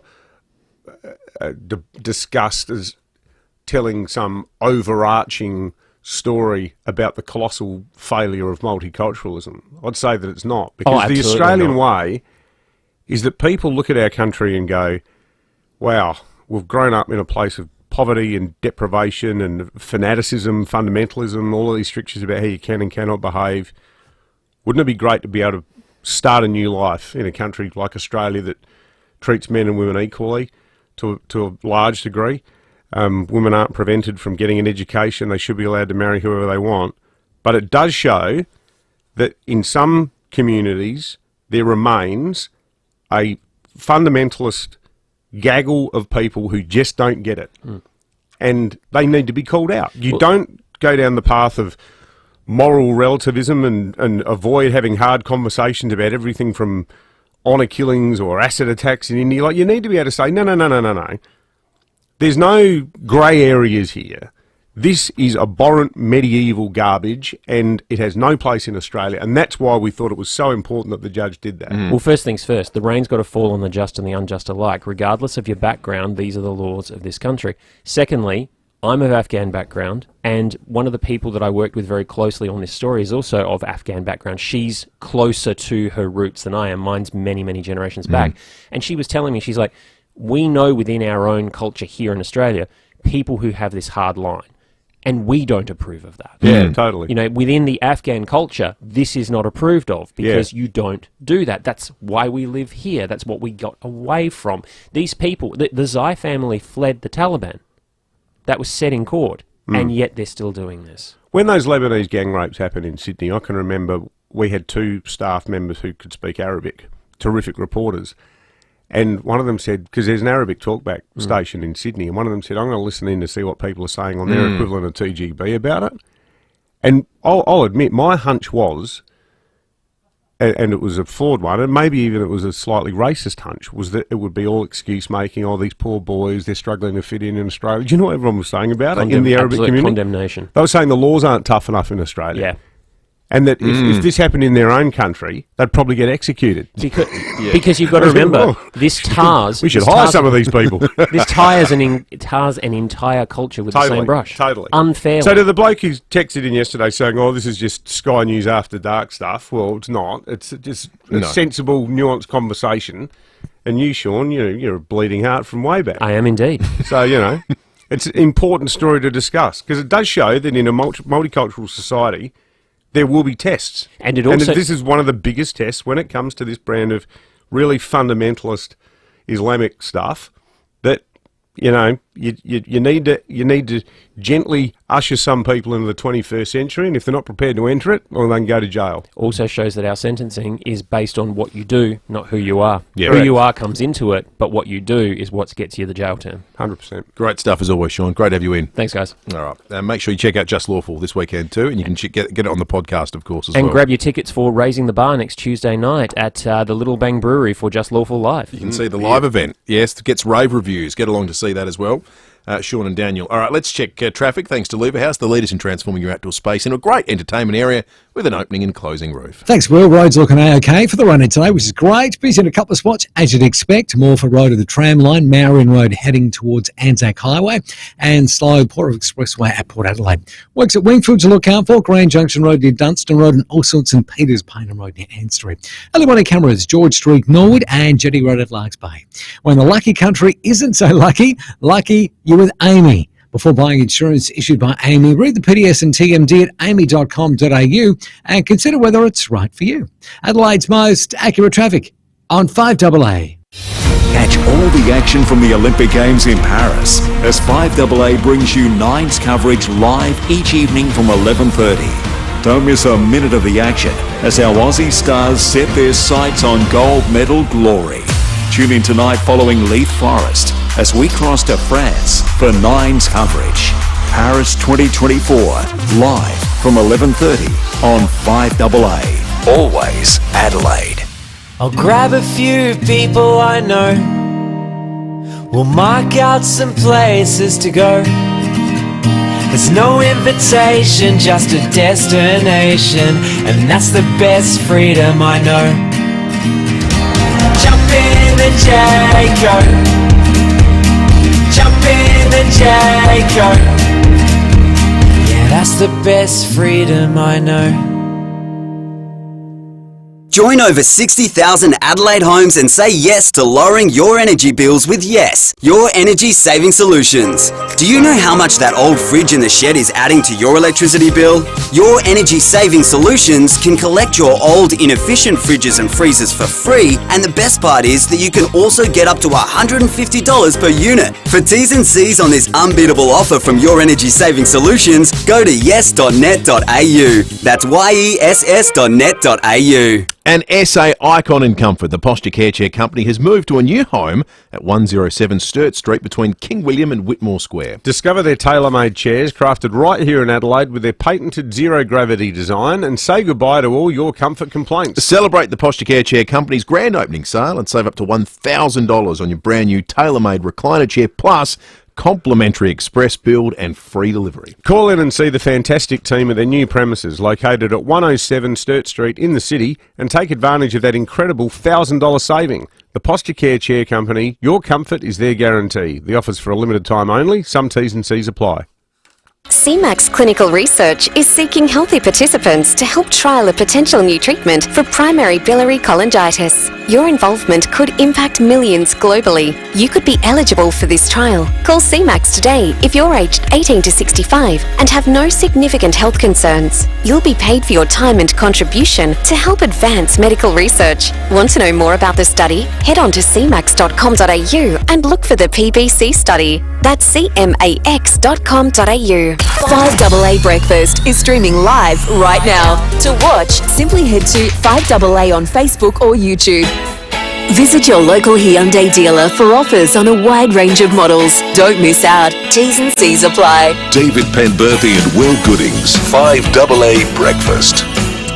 6 to 8, we've been saying on the program during our sports segment, David, that if you are depressed with your football team, Maybe the Olympics, Some of us are. the Olympic sport you follow. I mean, it made more sense a couple of weeks ago when Port hadn't won recently. But you know, if the Olympic sport you're following isn't panning out how you might have hoped, there's a bandwagon that is about on the cusp of success that you need to jump on.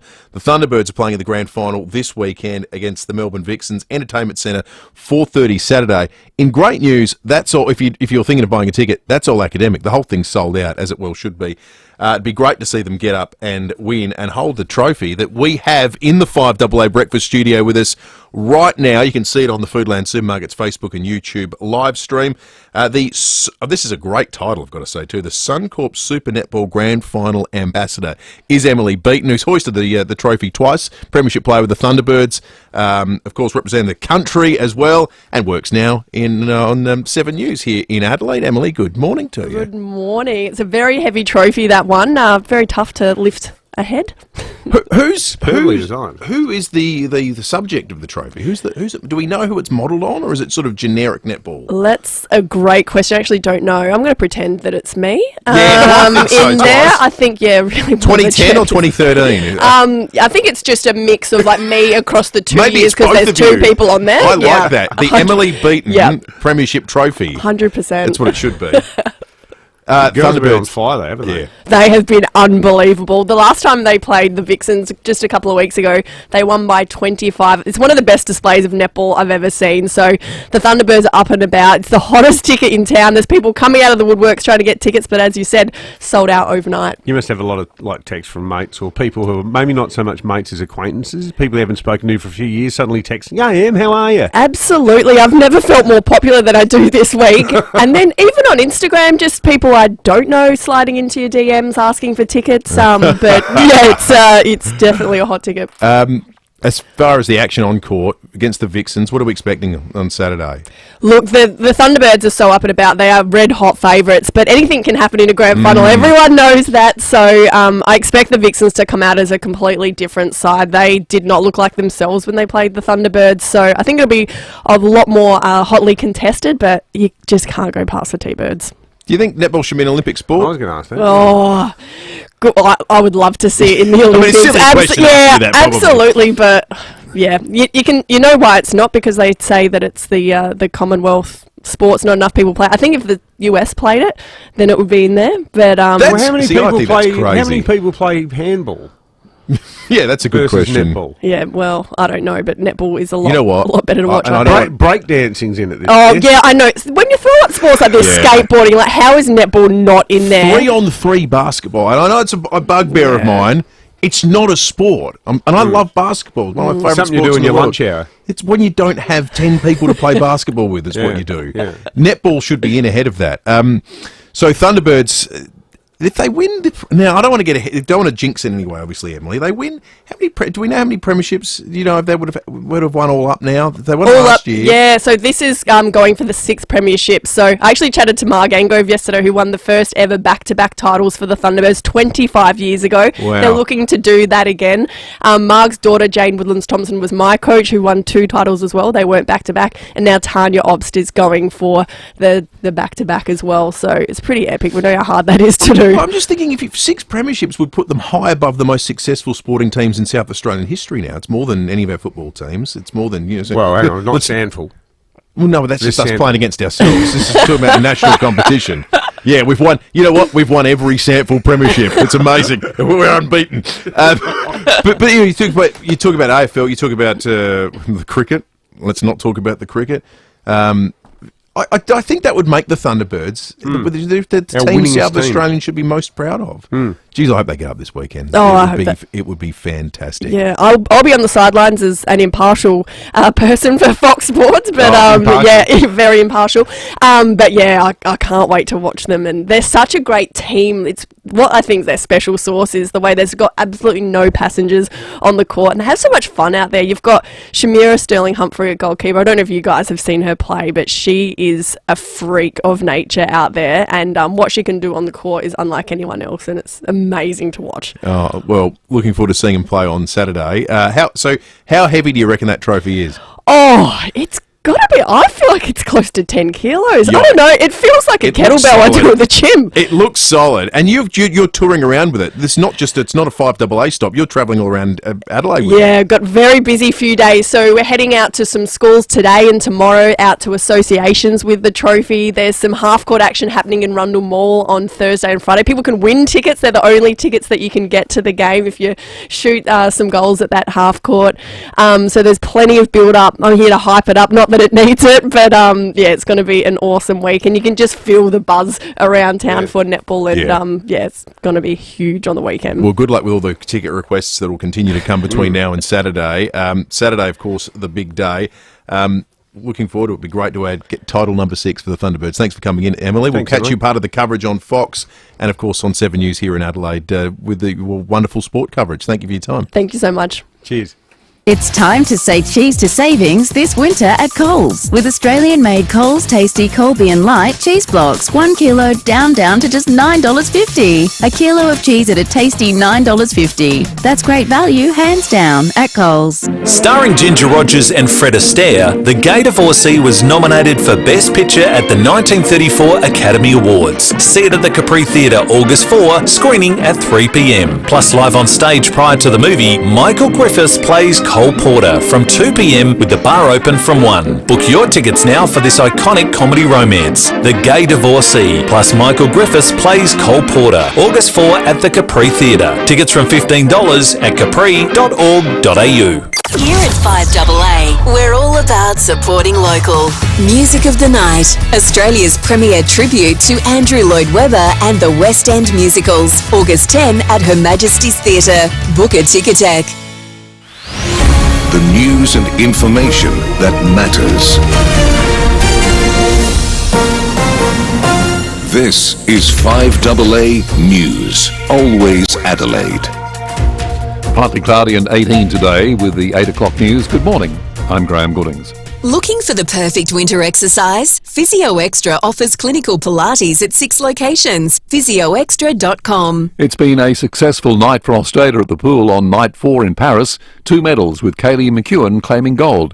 Shane McGuinness reports. McEwen has successfully defended her Olympic title in the 100 backstroke and in turn set a new Olympic record. The Aussie started strongly, but at the end of the first 50, she was back in 4th place. However, McEwen surged down the pool on the final lap to move past world record holder Regan Smith and fellow American Catherine Burkhoff to win her first gold of these games. Our men's 4x200 metre freestyle relay team claimed our first bronze of these Olympics. Max Giuliani, Flynn Southam, Elijah Winnington and Tommy Neal finishing behind Great Britain and the United States.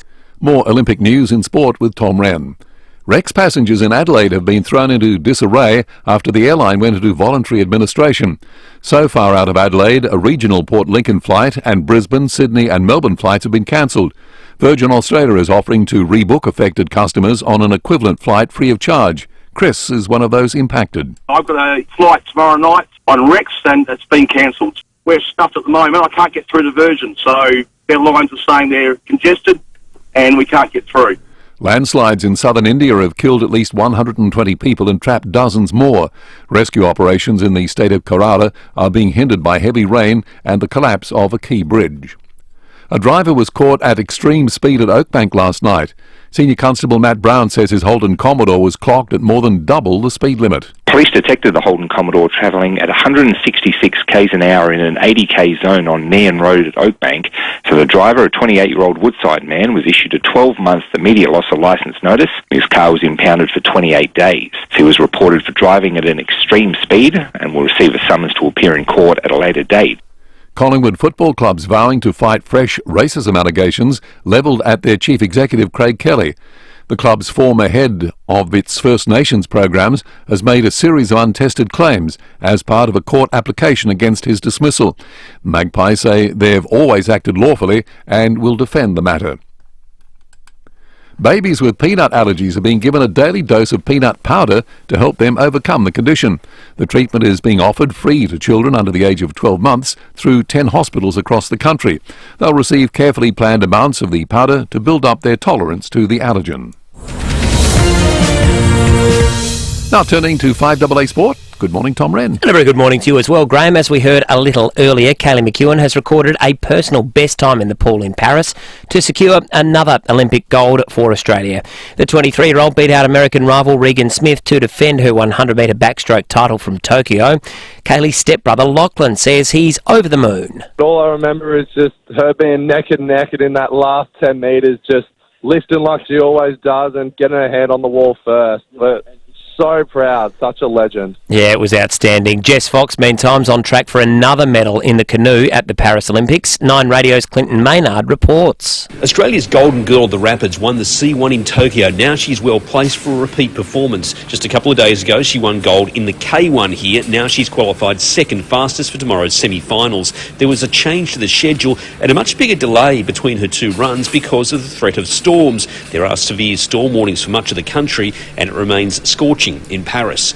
It was generally a tough time for the Aussie teams overnight. The Kookaburras lost to Belgium in the hockey 6-2. The women's rugby 7 side finished 4th. That's after losing the bronze medal match at the death to the USA 14-12, while the Boomers went down to Canada 93-83. Let's come back closer to home. The Crows will train this morning as they look ahead to Saturday's twilight clash against Geelong. Jordan Dawson and Nick Murray looking to push their cases to return from injury. Port Adelaide will also train this morning ahead of Saturday night's huge clash at home against Sydney, with Todd Marshall set to be considered. Meantime, Fremantle midfielder Nat Fyfe has failed to overturn a one-match suspension at the tribunal overnight. And the Adelaide Thunderbirds will have a light session later today and will address the media as they prepare for Saturday night's grand final clash against the Melbourne Vixens. And that's the 5AA Sport. Now checking 5AA traffic. Morning there, busy in the usual spots this morning. Marion Road at the Anzac Highway intersection. Port Road at Hindmarsh quite sluggish and getting busy coming in Fullerton Road at Meadowbank. You'll find works today at Port Adelaide slow too. Commercial Road near Charlton Street. Getting busy at Largs Bay. Military Road near Kalgoorlie Road. Early morning cameras, Stevie Road, Henley Beach, and got one setting up right now, Tapley Till Road at Fulham. Start your next adventure with Subaru. With free rego and CTP, 5 years roadside assist, add a $1,000 fuel voucher on selected models. Ends today. T's and C's apply. Adelaide's most accurate traffic on 5AA. And now the 5AA weather. Next time you hit the brakes, think about the last time you had them checked. Call 1300 Automasters now. 18 and partly cloudy today. Tomorrow sunny 18. Friday a shower to 17. And Saturday partly cloudy 16. Currently it's 7. More news as it happens on 5AA. Streaming live via the 5AA Player app on DAB Digital Radio and on 1395 AM. This is 5AA, always Adelaide. Visit your local Hyundai dealer for offers on a wide range of models. Don't miss out. T's and C's apply. David Penberthy and Will Goodies, 5AA Breakfast. 7 minutes after 8, coming up this hour on the program, David Koch. Huge day for mortgage holders today. The Reserve Bank not meeting, but the thing they look to the closest to make cash rate determinations is coming out today. That's the CPI data. That's inflation. So we'll find out a little bit more about that today. We'll get Kochie's predictions in the next 15 minutes. Jade Rodman still to come. Jade set herself the task, as she will often do, of eating delicious food. We love it. It's great. She's at the Belgian Beer Cafe, that will winner of the AHA's Best Burger Challenge. So we'll get Jade's review coming up before 9 o'clock. And also, Jess Fox's father is going to join us on the show, who, of course, you'll know he has to commentate his daughter in the most critical moments of her career, our Olympic flag bearer. We'll get some insight into how she's going. Already won 1 gold and got through well in her subsequent heat as well. So you get nervous enough watching your child perform in the school play, let alone on the global stage going for a gold medal. It's extraordinary, isn't it? Yeah, looking forward to that chat. That's coming up after 8:30 this morning. Just wanted to quickly revisit the big news of the day with regard to Rex Airlines, which we know halted trading on the stock exchange on Monday, entered administration. They're losing $1 million a week on their capital city routes right now. And there's real concerns about the Rex Airlines as a going concern, so much so that the federal government's been asked, given its importance to regional centres particularly, is there any prospect of a bailout or some manner in which the taxpayer can help Rex continue? Have a listen to Jim Chalmers. He was just asked about this on Sky News a few moments ago. Let's make sure that those regional communities continue to be serviced in one way or another, ideally by Rex. That would be a big relief, but If there is a government response which is warranted and responsible, then obviously we'll contemplate that and consider that, but let's hear from the company next. We've already had callers who have told us they're going to the airport trying to rebook flights. They've been on flights that are cancelled. For your convenience, we just had a quick look at the schedule set to depart Adelaide Airport today. Rex flights. Just have a listen because it's a bit of a mixed bag. Adelaide to Port Lincoln at 8:20, cancelled. Adelaide to Brisbane, 10:45, cancelled. Adelaide to Sydney at 2:10, cancelled. Adelaide Ceduna at 2:20, that's going ahead still. Adelaide Melbourne cancelled. I think if you're on a capital city route, it's not happening. No. That's at 5:30 p.m. That's not happening. Why would they cancel the Port Lincoln one but not the Ceduna one? Great question. Maybe it's just I'm not about sure. the availability of planes coming from elsewhere. That's could be it. Melbourne, and that's the departures from Adelaide. Arrivals into Adelaide. Melbourne to Adelaide at 9:50 this morning's been cancelled. Broken Hill to Adelaide is just delayed, so that one will still happen at some point. Port Lincoln to Adelaide has been cancelled at 10:20. Sydney to Adelaide, 1:25 p.m. has been cancelled. Melbourne to Adelaide at 8:40 p.m. has been cancelled as well. So, well worth trying to get in contact with the airline if you're planning on flying anytime soon. There is an offer from Virgin Airlines, that they'll rebook you at no fee. Which is good. On a similar as possible route. So let us know how successful you are with that, or if you've been inconvenienced, or you're from a major city centre that's particularly concerned about this development. We'd love to hear from you. 8223 0000 is the number. You can text us on the Duttons text line as well, 0448 08 1395. Well, yesterday in Breaking at 8, we brought you the story of the much-loved clubhouse in Tanunda, a little community-based club that's been there since the late 19th century. They've had to cut their dinner service on Sunday nights and on public holiday Mondays on account of their burgeoning payroll tax bill. Wage rises mean that they are now paying their staff too much money, and in a sign of the utter stupidity of the way the payroll tax system works, the only way they could really afford to cop this $22,000 hike on account of being pushed up into the $1.5 million payroll tax threshold is by sacking their staff. I mean, has anyone ever designed a sillier tax than payroll tax?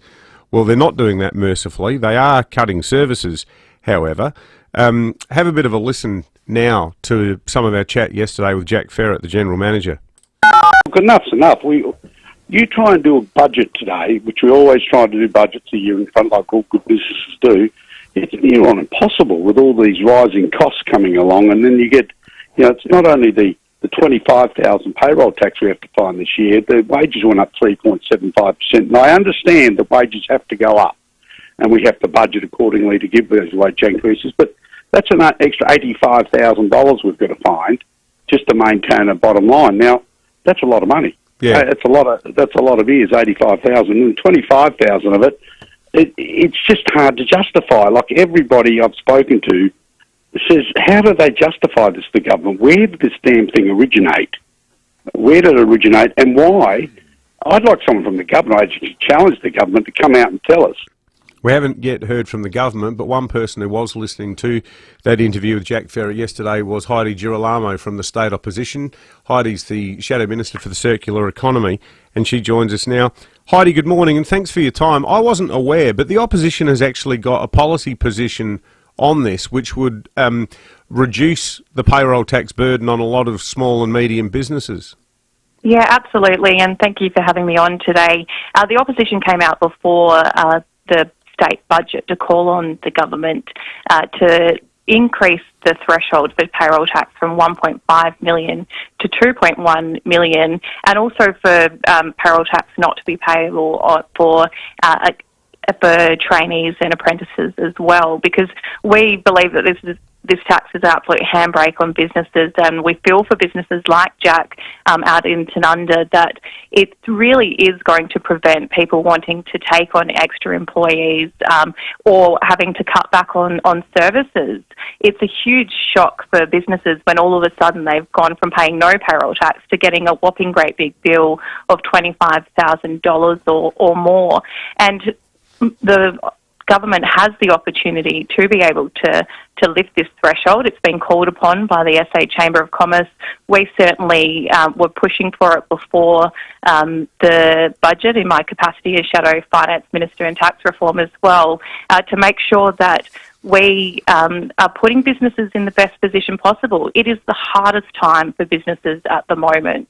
The reflection from the Vidulus Garden Centre last week showed that, after 64 years of operation, that they are absolutely struggling, having to shut up shop. And we don't want to see more businesses having to close because of these crippling costs. I guess the thing whether too that be is payroll tax. Yeah, as Jack Ferret put it himself, no one begrudges anyone a pay rise, and obviously we're in the middle of a cost of living squeeze. But it's almost like bracket creep with the pay as you go system, where the sum impact of your 10 or 15 or 20 staff getting a modest pay rise is that the next thing you know, you've been kicked into this new bracket. And for the businesses that are right on the edge, like the Clubhouse Tanunda, it can be too big a whack in one hit, can't it? 100%, and it's exactly that. It is bracket creep. It is extra income that the government is generating and not necessarily anticipating, especially in hospitality where wages is such a huge portion of their turnover.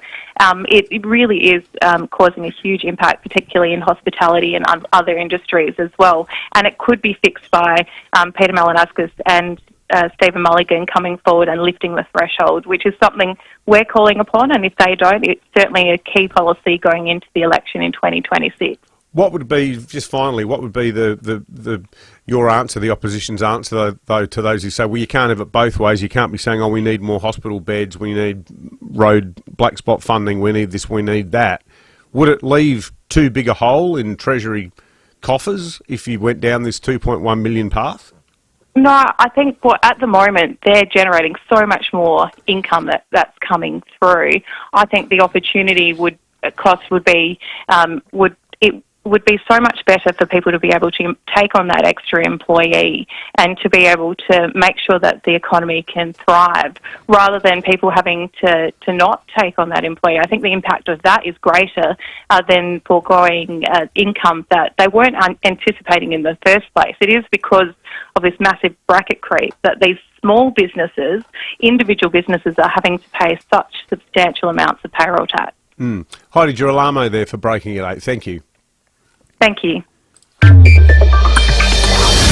think it's an issue the state government has to address, particularly given that the Premier is on the record in a past more sensible life before he became a politician, saying this tax is completely bloody stupid.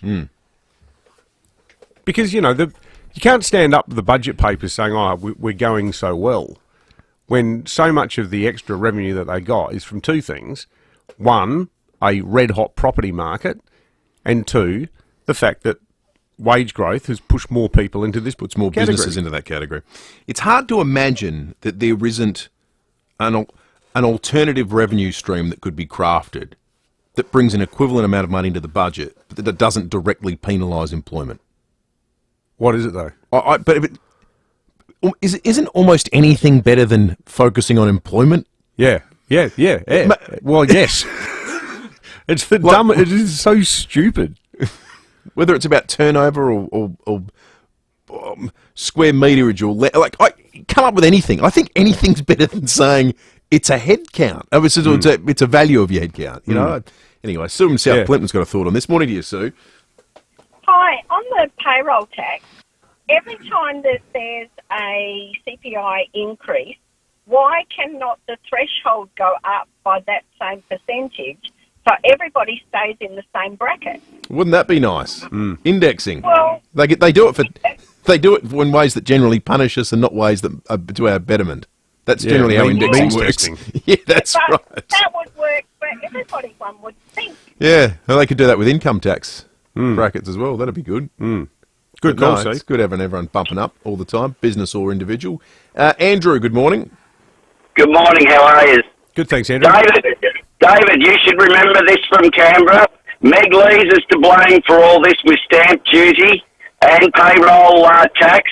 The idea was for all these state-based taxes to go under an increased GST. I'd rather pay 15, 20% GST and get rid of stamp duty, get rid of all state-based taxes.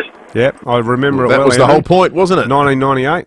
Phil Curry and I were there, and the deal was it went from 15 to 10 because the Dems weren't going to back it otherwise. Brian Harradine opposed it outright. He stood up and gave that very seismic speech where he said, I've looked into my conscience, can I support this? I cannot. And after that, it was all over to the Democrats.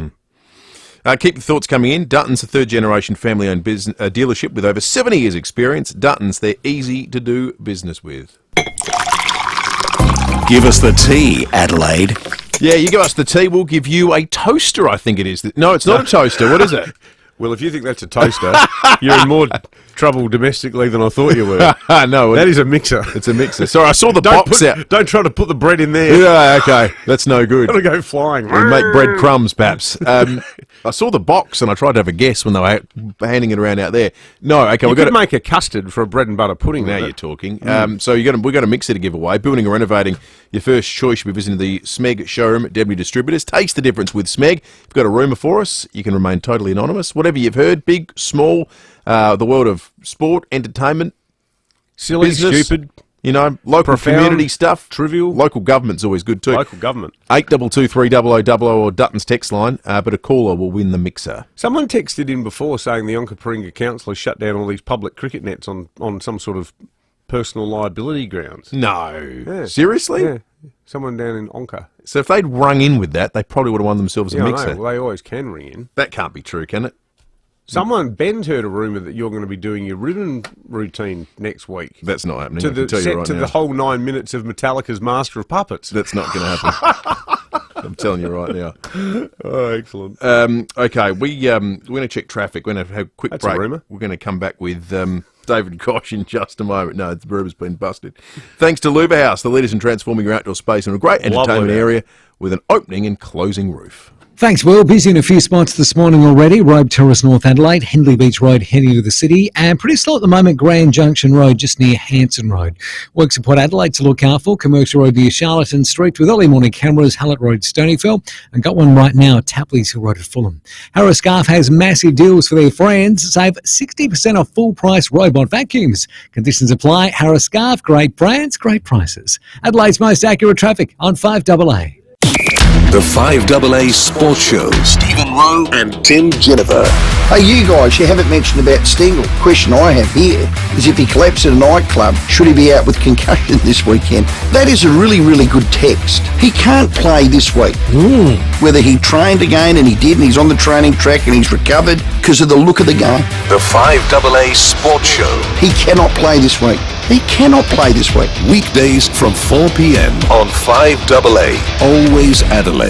Stay warm this winter with Mac Trade Services. Take advantage of huge SA government rebates on reverse cycle air conditioners. If you are a concession card holder, you can get a reverse cycle Actron air conditioner from only $599, supplied and installed. That's nearly a 70% discount off the normal price. Get in quick while stocks last. Visit the Mac Trade Services office in Rose Park or call 1300 430 917. Music of the Night, a spectacular celebration of musicals from Andrew Lloyd Webber, London's West End, Broadway and more.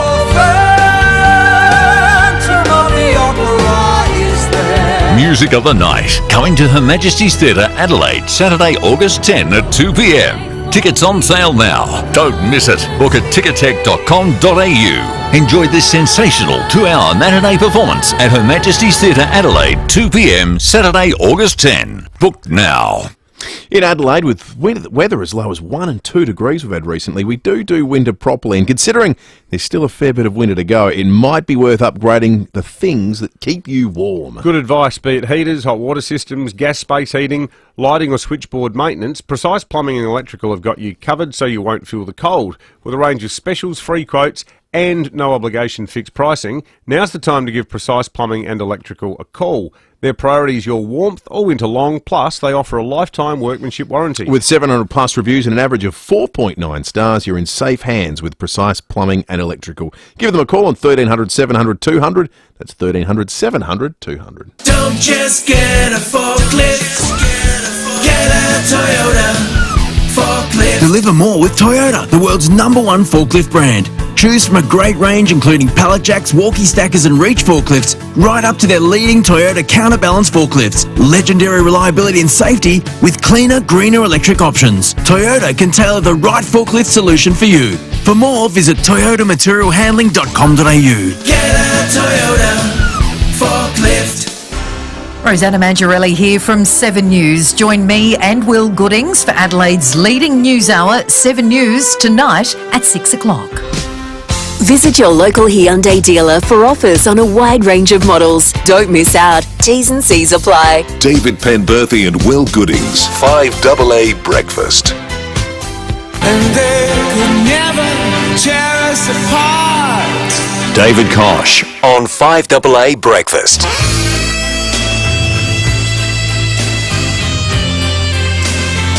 Be walking on air this morning, Koshy, after Friday night footy the other day. But we're not gonna let you get to the footy just yet, Koshy. You're gonna get 5 seconds about what you can talk about at the end. Is that all right? All right, that's okay. Was a remarkable result. Your boys did fans proud. It does make me smile when all the Victoria media goes, "Oh, Carlton have come off a 5-day break," and da. Well, that happened to us earlier in the year when they ran over us in the last quarter at Adelaide Oval. Funny that. So, cry me a river. Yeah. It was a great win. Koshy, today is sort of feels like D-Day in a sense for the Australian economy. There's some huge numbers coming out. Well, we hope they're not huge numbers, but they're hugely important numbers. June quarter CPI, the monthly CPI, retail trade data is out as well. We're going to get a real snapshot of the health of the Australian economy and how the fight against... At 11:30 this morning, you should be keeping in the back of your mind. If it's lower than 3.6, trending down, well, then that's going to be a good sign.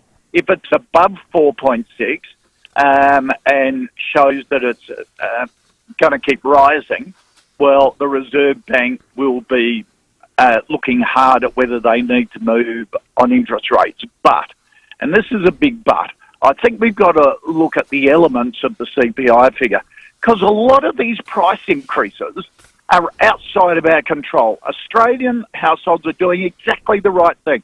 They're tightening their belts. You'll see that in the retail trade figures out at the same time.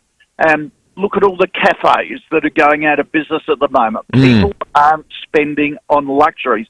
Where the inflation is coming through is groups like Telstra, putting up our mobile rates higher than inflation. They've done this a couple of times. They've used an old inflation figure to justify putting up their rates. It's government charges that are, and also public servant wages, wage rises, are a lot more than in the private sector. So a lot of these price increases are beyond the average Australian's control. Why should they be the whipping boy through higher interest rates to try and bring inflation down? Koshy, this is a bit of a tangential question. It's not an issue you'd be across, but we've been covering a little local story that I reckon, I love it when like the micro story tells the macro story. There's a place called the Clubhouse in Tanunda, which is a little community club. Their payroll tax bill has jumped by $25,000 a year purely because their small number of staff have received modest pay rises in the last 2 years that's pushed them above the $1.5 million threshold. Now, that's the kind of thing. A lot of businesses that find themselves in that position go, well, we just got to pass those costs on to the consumer.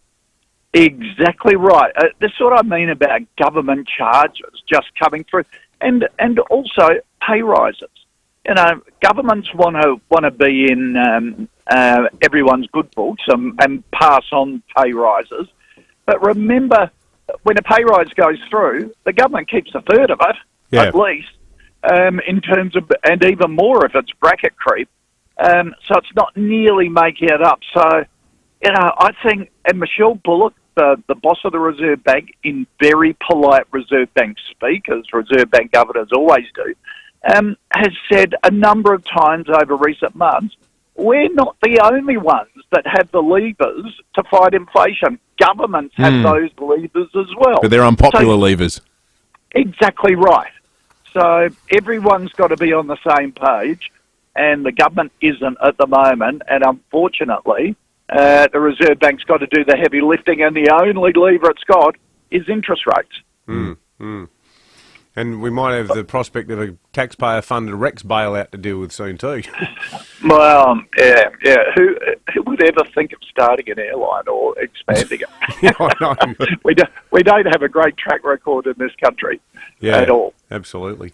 Good on you, Dave. We'll catch up again next week, mate. David Kosh, Compare the Market Economic Director, and of course the President of the Port Adelaide Football Club. That data comes out at 11:30 today. We'll be all across it tomorrow. What it means, well, when I say we, I mean will. I'll be sitting here nodding sagely. You'll hear about it in 5AA News over the course of the day. It's one of the things on my list of things I don't need to worry about today. And it will feature on your news services tonight. Back with more in just a moment. I'm like the listeners. Okay. Her mum's on the phone while she's on her skates. Careful, honey, don't get too close to the road. She rides from the top of the driveway to test how fast she can go. And suddenly... Wait, stop! She's testing your brakes too. Stop and take time to ensure your car stops in time and the brakes are all you hit. Let Automasters test your brakes before someone else does. Call 1300 Automasters. Hi, Brady Bitt here from Mawson Lakes Mazda. There's a lot to like about Mawson Lakes Mazda. I like that they're giving away 12 months of rego and stamp duty on all new cars. Not some, not just the red ones, all new Mazdas. With an offer like free rego and stamp duty, Mawson Lakes Mazda can't do it for long. It's got to end July 31st. Mawson Lakes Mazda, free rego and stamp duty on all new Mazdas. Mawson Lakes Mazda, just a short drive from the city. Looking to book a winter break without breaking the bank? Well, swap the sofa for a city stay, a starry night sky, a steaming spa or an outback bar and light up your winter with the hottest deals on accommodation and experiences. Reignite your senses of adventure by exploring South Australia as it comes alive in winter with fiery events, long lunches, world-class wine and awe-inspiring natural experiences. It's time to winter our way in SA with a last-minute getaway. Imagine escaping to a cabin in the forest, cuddling around campfires, swimming with cuttlefish or treating yourself to a city hotel stay. Leave the winter blues behind. Visit southaustralia.com/holiday-deals. SA, winter our way.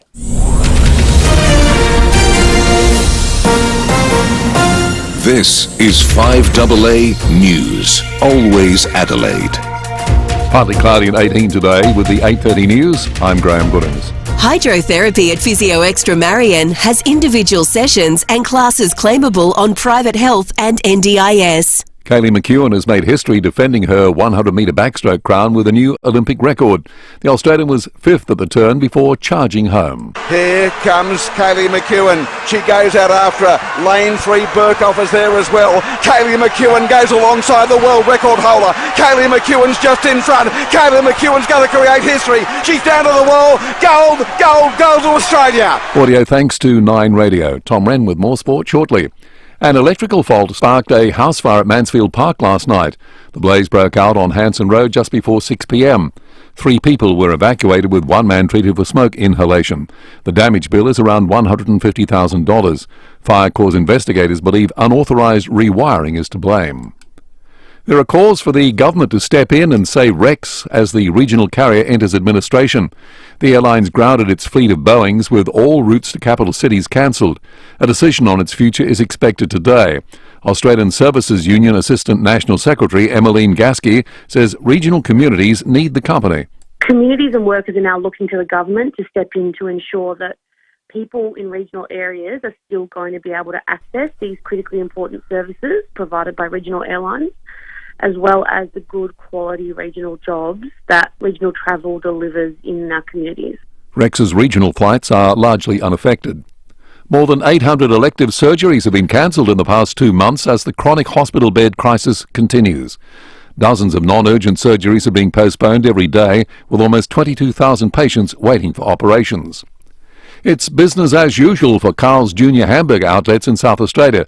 Reports earlier this week claimed Carl's Jr. had collapsed in Australia, with dozens of stores forced to close, but not in SA. Frank Agostino, who owns 7 stores here, says not only will trading continue, he's opening 2 more stores. At the end of the day, we're a South Australian-owned, family-operated business. I've been around for 45 years. I first started in dealerships in 1979 and progressed through there. So we've been around. We are strong. We're financially strong. We've got good backers, financial backers, and we're not going anywhere. The number of new housing approvals has fallen during June. Australian Bureau of Statistics data shows just over 13,000 new dwellings were given the go-ahead last month, down 6.5% since May. Australia has become the first country in the world to implement a national program to treat babies with peanut allergies.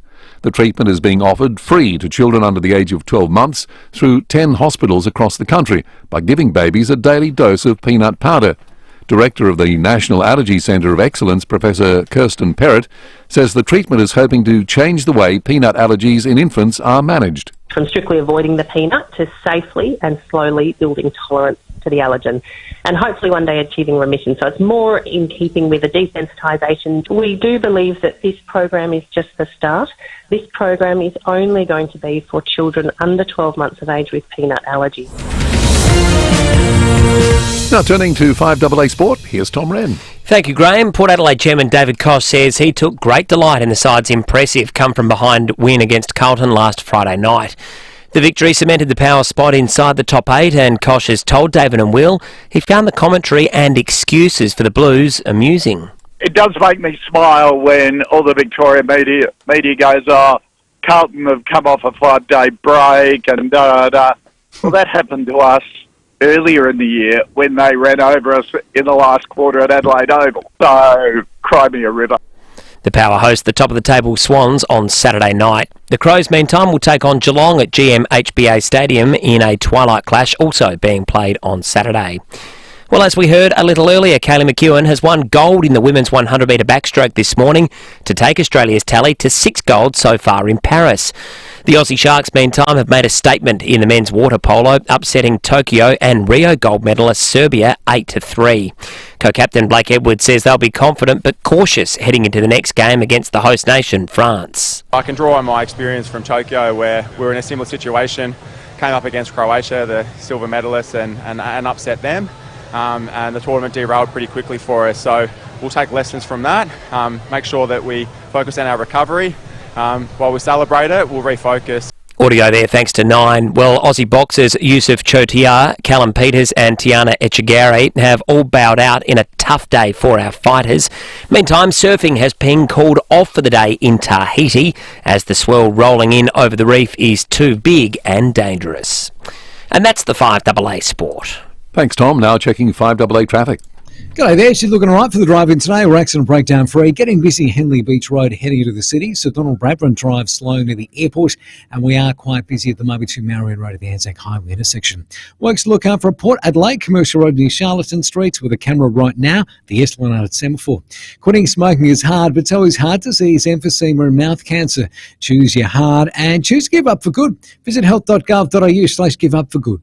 This message is brought to you by the Australian Government, Canberra. Adelaide's most accurate traffic on 5AA. And now the 5AA forecast. Next time you hit the brakes, think about the last time you had them checked. Call 1300 Automasters now. Partly cloudy and 18 today. Tomorrow sunny 18. Friday a shower to 17. Saturday partly cloudy 16. Currently it's 9. More news as it happens on 5AA. The way we connect with listeners is changing. Radio, podcast, streaming, in-store, and the way to connect your business with millions of Aussie listeners every week is at Amplify. August 27 and 28 at Jama's Restaurant, Bowden. Tickets are free, but you need to register at audiorsvp.com.au. Hear how audio can change the way you do business for the better. Register now at audiorsvp.com.au. Her mum's on the phone while she's on her skates. Careful, honey. Don't get too close to the road. Wait, stop! Let Automasters test your brakes before someone else does. Call 1300 Automasters. 5AA Breakfast is streaming live right now. To watch, simply head to 5AA on Facebook or YouTube. Visit your local Hyundai dealer for offers on a wide range of models. Don't miss out. T's and C's apply. David Penberthy and Will Goodings. 5AA Breakfast. Unarguably, she's the face of Australia's 2024 Paris Olympic campaign. Jess Fox has already won gold in the women's slalom K1. She's won her heat in the slalom C1. And perhaps above all that, she was Australia's Olympic flag bearer.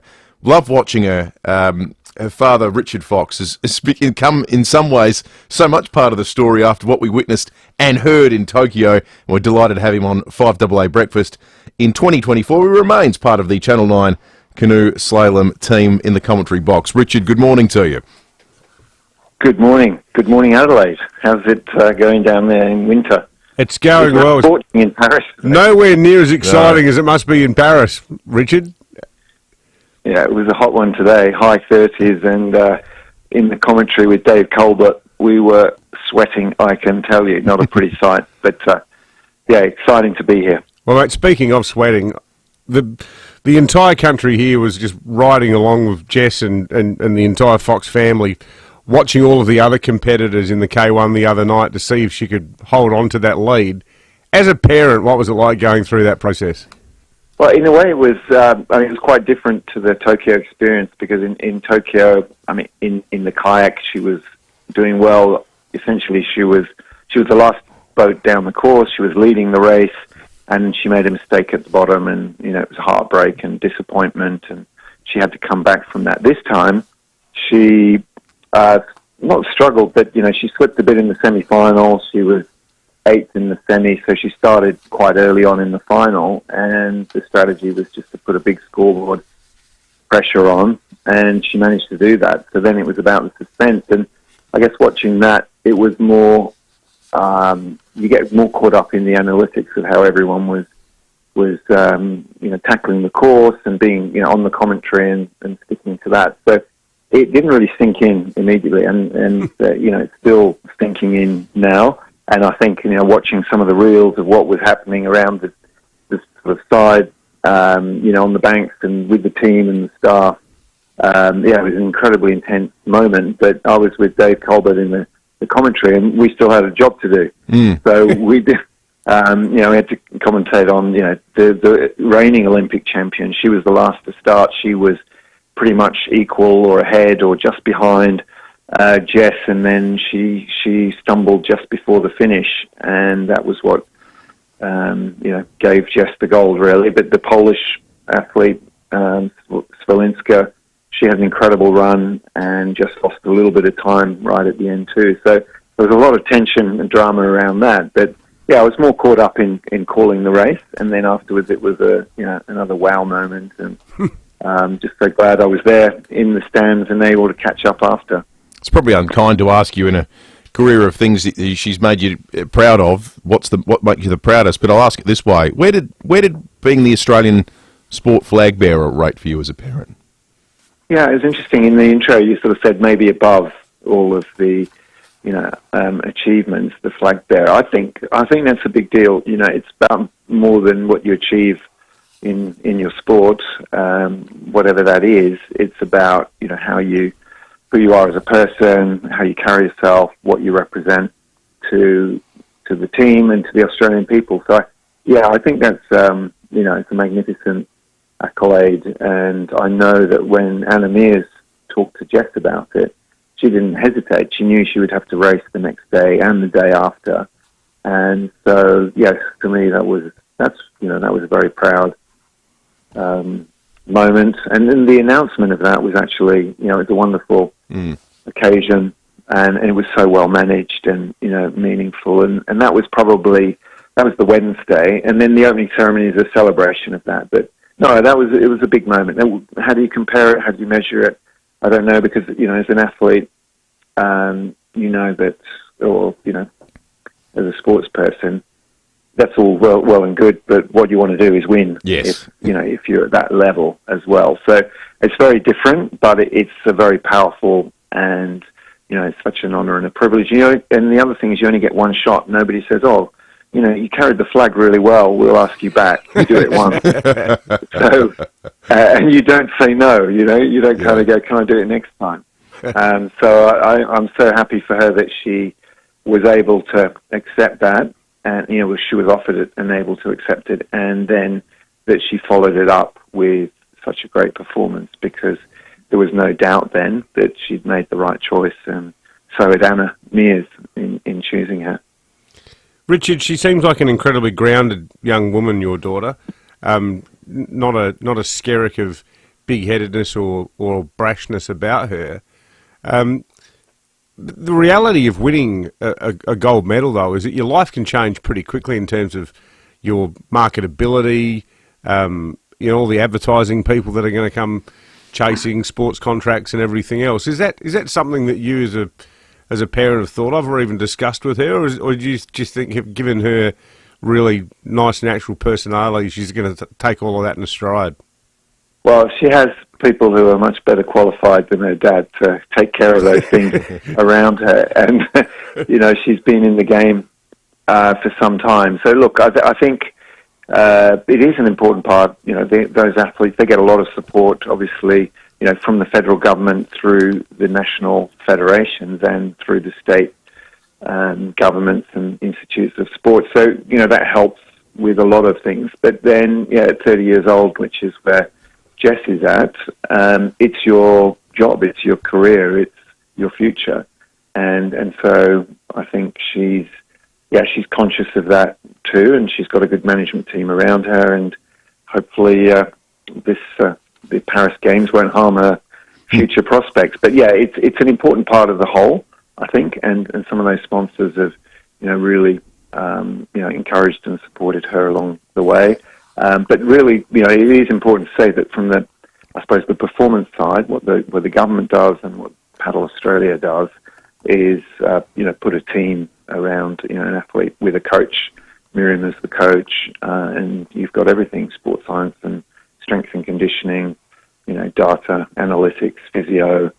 It's quite an operation, and it was so good to see, the staff sort of fully, they're all there. They're so invested in the performance of the athlete. So it doesn't come easily, and it's great to have all of that support for sure. And the fans too. Actually, Jess called that out. She said from the podium she didn't realise until she looked up how many Australians had, made the trip over, and I'm sure they'll be back there tomorrow. Yeah. Just lastly, Rich, before we let you go, with the family's obviously strong links to France, Jess being born there, but mother from France, competed as a canoeist for the French the Olympic team as well. Did Jess find that added pressure, or was that just would that make it more fun? How do you think that variable's played in terms of her competing in the country of her birth? I think she loves it. I mean, she's Australian. She came to Australia when she was 3-4 years old. She speaks French. And we've been in France every year. There's a lot of French in the household, especially when it, comes to when tempers flare a little bit, it goes to French. But I think she embraces it. She says, "Look, I am French. I was born in France. My grandmother, I love her dearly. I'm from Marseille, and there's a tradition of paddling in the family. So Miriam's father started the canoe club. He started Miriam in the sport. Denis Gargaud is French Olympic champion from Rio, is from the same club. And so Jess grew up in that culture, in that environment, in the summers when we travelled to Europe. So she's got a very strong affiliation, with the sport here. But I think she loves it. She won the World Championship in kayak in Pau in the south of France in 2017. And I think she rises to it, and it doesn't, there's no really big significance. But yeah, she loves her French sort of heritage, if you like. But she loves the Aussie flag for sure. She certainly got a leg up from Mub's side, but she got a bit of help from you too, Richard, with a decorated career of your own too. So don't hide your light under a bushel. We love you. You love your commentary on Channel 9, Richard, and we just love watching Jess do it. She's just a credit to you and indeed the country. Thank you so much for talking to us. All right, thank you.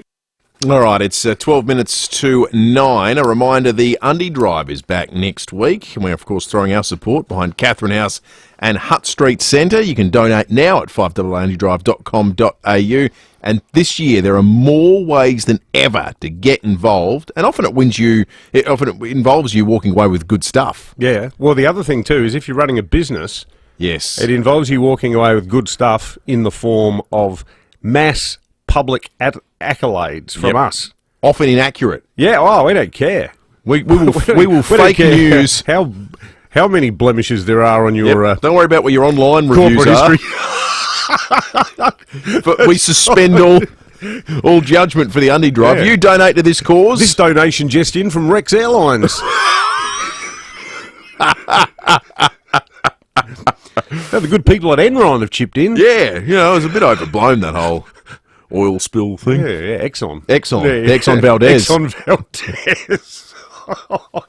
Oh, you could get really off pursuing this one any further. Well, if the oil people want to chip in $1 billion for Catherine House and Hutt Street Centre, that's right. We'll do it. Yeah. If they want to Next cure time poverty, you're in the Gulf of Mexico, some of those birds actually like oil. Yeah, whinging seagulls. That's right. See, that kind of stuff is what's on offer at $1 billion. That's the $1 billion level. Okay. Time to check traffic. Thanks to House, the leaders in transforming your outdoor space into a great entertainment area with an opening and closing roof. Getting busy for the drive-in today. Northeast Road at Hillcrest. Reports of an accident there, so look out for that. Bit sluggish at the moment, so Donald Braber Drive at the airport heading into the city. Works at Brighton to look out for. Brighton Road near Gregory Street near the Foodland, and sluggish at Plimpton, Marion Road and Ransack Highway.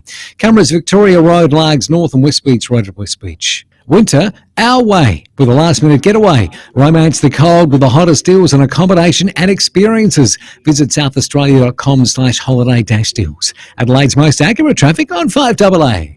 Coming up on 5AA Mornings, Health Minister Chris Picton joining me in the studio. We'll also look at the voluntary administration that Rex Airlines finds itself in. Where does that leave the regions here in South Australia moving forward? I'm Matthew Pantelis. They're two of the topics today. Look forward to having a chat with you as well. Join me from 9. Spend more time enjoying life. With an ECH home care package, you receive the support you need to stay at home and get more out of life. ECH home care services are provided by a team of caring professionals. So if you or someone you care about has some health challenges, find out more about ECH's range of services that can enable you to remain living confidently and independently. Call 1300 275 324 or visit our website at ech.asn.au. From the creators of the 2021 and 2022 Drive Car of the Year comes the next big thing. The all-electric 7-seat Kia EV9. The 2024 Drive and now World Car of the Year. Visit your nearest Kia showroom or find out more at kia.com.au. Kia. Movement that inspires. Now, we've had some outrageous power bills of late, and they weren't getting any better, not when you're trying to keep a family home of 6 people running. In fact, 6 is sort of that's the bare minimum at our place with teenagers. You never know who you're going to find in the spare room after a late night. We love to cook as well, so the kitchen's always going, and having a pool that can chew through the power, especially in summer. And when you're trying to keep a 100-year-old home cool in summer and warm in winter, it definitely adds up. So, what did we do? We'll do what I did. Get in touch with the great people at NRG Solar. They came to our rescue with a great solution, including having a battery, which has been a real game changer. If you're looking into solar, get in touch with Michael and the team at NRG Solar. They're great people. Their experience and knowledge is second to none. Visit their website, nrgsolar.com.au, and make tomorrow brighter. Living with diabetes? Ditch finger pricks with Freestyle Libre, the wearable sensor that monitors glucose levels straight to your phone. Trial it now for only $15 at freestylelibre.com.au. T's and C's apply. Follow directions for use. At MYOB, we're the OG at making tax time easy. From automating admin to pinging payment reminders for you, MYOB has everything in one place to make sure you're always ready. Because nothing beats the OG at tax time. Visit your local Hyundai dealer for offers on a wide range of models. Don't miss out. T's and C's apply. David Penberthy and Will Goodings, 5AA Breakfast. 7 to 9, Tony on the Duttons text line says, a bit of trivia, boys. Port Standback was one of only 4 ports in the world where the Exxon Valdez could use due to the depth of the water. Well, good thing it didn't come here. For the sake of our sea life. We'd be quite parochial about the old Exxon Valdez for the undie drive. Hey, one other text, Peter wrote in going, hey guys, you can't whinge about low-paid employees getting decent pay rises and then say it's okay to increase rent $200 a week and say that's capitalism. I don't think we did either of those things. I'd say... No, we said about payroll. We're passionately... Payroll tax. We think people, in the midst of a cost of living increase, people deserve extra pay, but surely what should happen is if governments are going to cheer on a 3% pay rise, they should also say, but the flip side is we'll increase the payroll tax threshold by 3%. Because the argument is that the end result of this is sometimes the business pays more, but sometimes the business flicks someone. Or make you pay more for stuff. Or make you pay Which more means for the stuff. pay rise is negligible. Yeah. So there's not... Yeah. The pay rise isn't the bad guy. No, it's the fact that the government sits back licking its lips going, there's more money for us. That worked out well. Yeah, 6 to 9. Speaking of licking your lips, Joan Robrin is trying Adelaide's tastiest burger this morning. Morning to you, Joan. Good morning, guys. I have to be honest, fellas. Normally I would be coming home to eating a burger, not waking up and having one for breakfast, but this is a very, very special occasion. The Australian Annual Hotels Association SA Pub Burger Challenge was held yesterday, and we have got the winner in-house, Chef Ryan Davies from the Belgian Beer Cafe. Congratulations. Thank you very much. Are you feeling a bit like Kaylee McKeon right now? Not so much a 100-metre backstroke, but taking out the title of the best burger in South Australia. I'm definitely feeling very, very humbled. Myself and the team are very, very excited. How'd you celebrate? To be honest, we came back here and we hung the plaque up on the wall and we were trying to decide where we were going to put that, so that was probably the most exciting part. And then we just had a couple of beers and had a good chat, and yeah, it was a really, really nice afternoon. All right, you've got to tell us about the burger, and if you are tuning in, jump onto the Foodland Supermarket live stream, because I've taken some vision of Ryan cooking this burger so you can get some tips and tricks on how to make at home. What's in it? So we've got a Wagyu beef patty, we've got some cos lettuce, we've got a house-made bacon jam, we've got some American cheddar cheese, we've also got dill pickles, vine-ripened tomatoes, we've got some red onion, and we've got a house-made Belgian mayo and some Dijon mustard as well. Okay, so out of all of that, what is the must-have? Is it the quality of the beef? Is it the special sauce? Or is it the American mustard? What is it? I would probably say that it's our Belgian mayonnaise. Like, we make it in-house, and it's something that we're really proud of. We serve it with a lot of our dishes here, and it definitely was something that the judges commented on yesterday a little bit as well, saying that it was a little bit of something that they noticed above the other burgers. So, yeah, definitely the Belgian mayonnaise, and just it's a very normal burger, but all of the ingredients are high quality. So that's what we try to aim for. A little bit of a zing. Now, has anyone eaten any more than one of these? They're a big burger. Yeah, look, I've never known of anyone to eat more than one before or request that. I would say, like, some people can probably eat it faster than others. I can eat one in maybe about a minute and 30 seconds, which is a bit disgraceful. But yeah, but my staff will confirm that. But that's just the nature of being a chef. Sometimes you've got to get things done quickly, so you smash the burger. So I hope the phone has been ringing off the hook. What do you get for this? Do you get a star on the Burger Walk of Fame or a big fat pay rise? Oh gosh, I maybe will have to forward this to the bosses and ask them what they think. But yeah, anything could be on the cards. Yeah, I'm very excited to see what happens next. Stiff competition. There was about 12 finalists involved. What were the judges looking for? I think they were just looking for overall balance in ingredients on the burger. So, they were talking about chef presentation and also quality of ingredients. But yeah, I think it comes down to balance. Ryan, thank you so very much. Book in and try the best burger here at the Belgian Beer Cafe. You can find it at 27 Ebenezer Place in Adelaide. Will and Dave, there are 3 sitting here, 1 for me, 1 for you guys. I'm going to try and bring you one, but we don't have the budget of the Carl and Jackie O show to chopper me across the city in time. But you might have to take my word for it. Well, I tell you what. Jade said it feels a little bit too early for a burger, but just looking at the Foodland Supermarket's Facebook and YouTube live stream, it feels right about the right time to eat a burger. They look unbelievable. Never too early for a burger. No. Some burgers these days are too tall, though. You ever ordered a burger in a pub? Yeah, I agree. What's going on here? What am I going to do with that? How am I going to get my teeth around it? Looks good. It looks like it was designed to have a photo taken of it. Yeah. As opposed to be eaten. There should be some sort of height restriction. Yeah. Like the city of Adelaide. Go to the council. Get Anne Moran onto it. Yeah. Oh, that burger's too tall. Yep. There'll be no burger over 5 centimetres tall in North Adelaide. It was Tom Koutsantonis who coined the excellent term conversational swearing, a euphemism for profanity-laden machine gun abuse designed to get the best out of our public servants, which I occasionally endorse. There's a time and a place for it. Well, the time and a place for whichever minister has carriage of the coroner's court is today. There's this poor family. They're trying to get their beloved grandfather's body from the coroner's court so they can give him a decent burial and achieve the closure that everybody wants these days, understandably. The coroner's court has said to them they can't do it because the person who's responsible for signing out bodies isn't on, and, quote, they don't know when that person will be working next. The coroner's court need a bit of Coots style from whoever the relevant minister is, be that the Attorney General or the Health Minister, but, a phone call that begins along the lines of, what are you thinking, you heartless bastards, probably wouldn't go astray. This is the coroner's version of the Transport Department when they were doing compulsory acquisition of people's homes and the person who took the phone calls took a day off when the letters went out. Yeah, the old information hotline. There's a real rostering problem in the state government at the moment, isn't there? That's just pathetic. That is. It's not good enough. Talk about compounding the grief of a family that's already suffering. Fuel watch before we go. Members save on RAA Solar, RAA Innovation Proprietary Limited, SA Building Licence number 319335.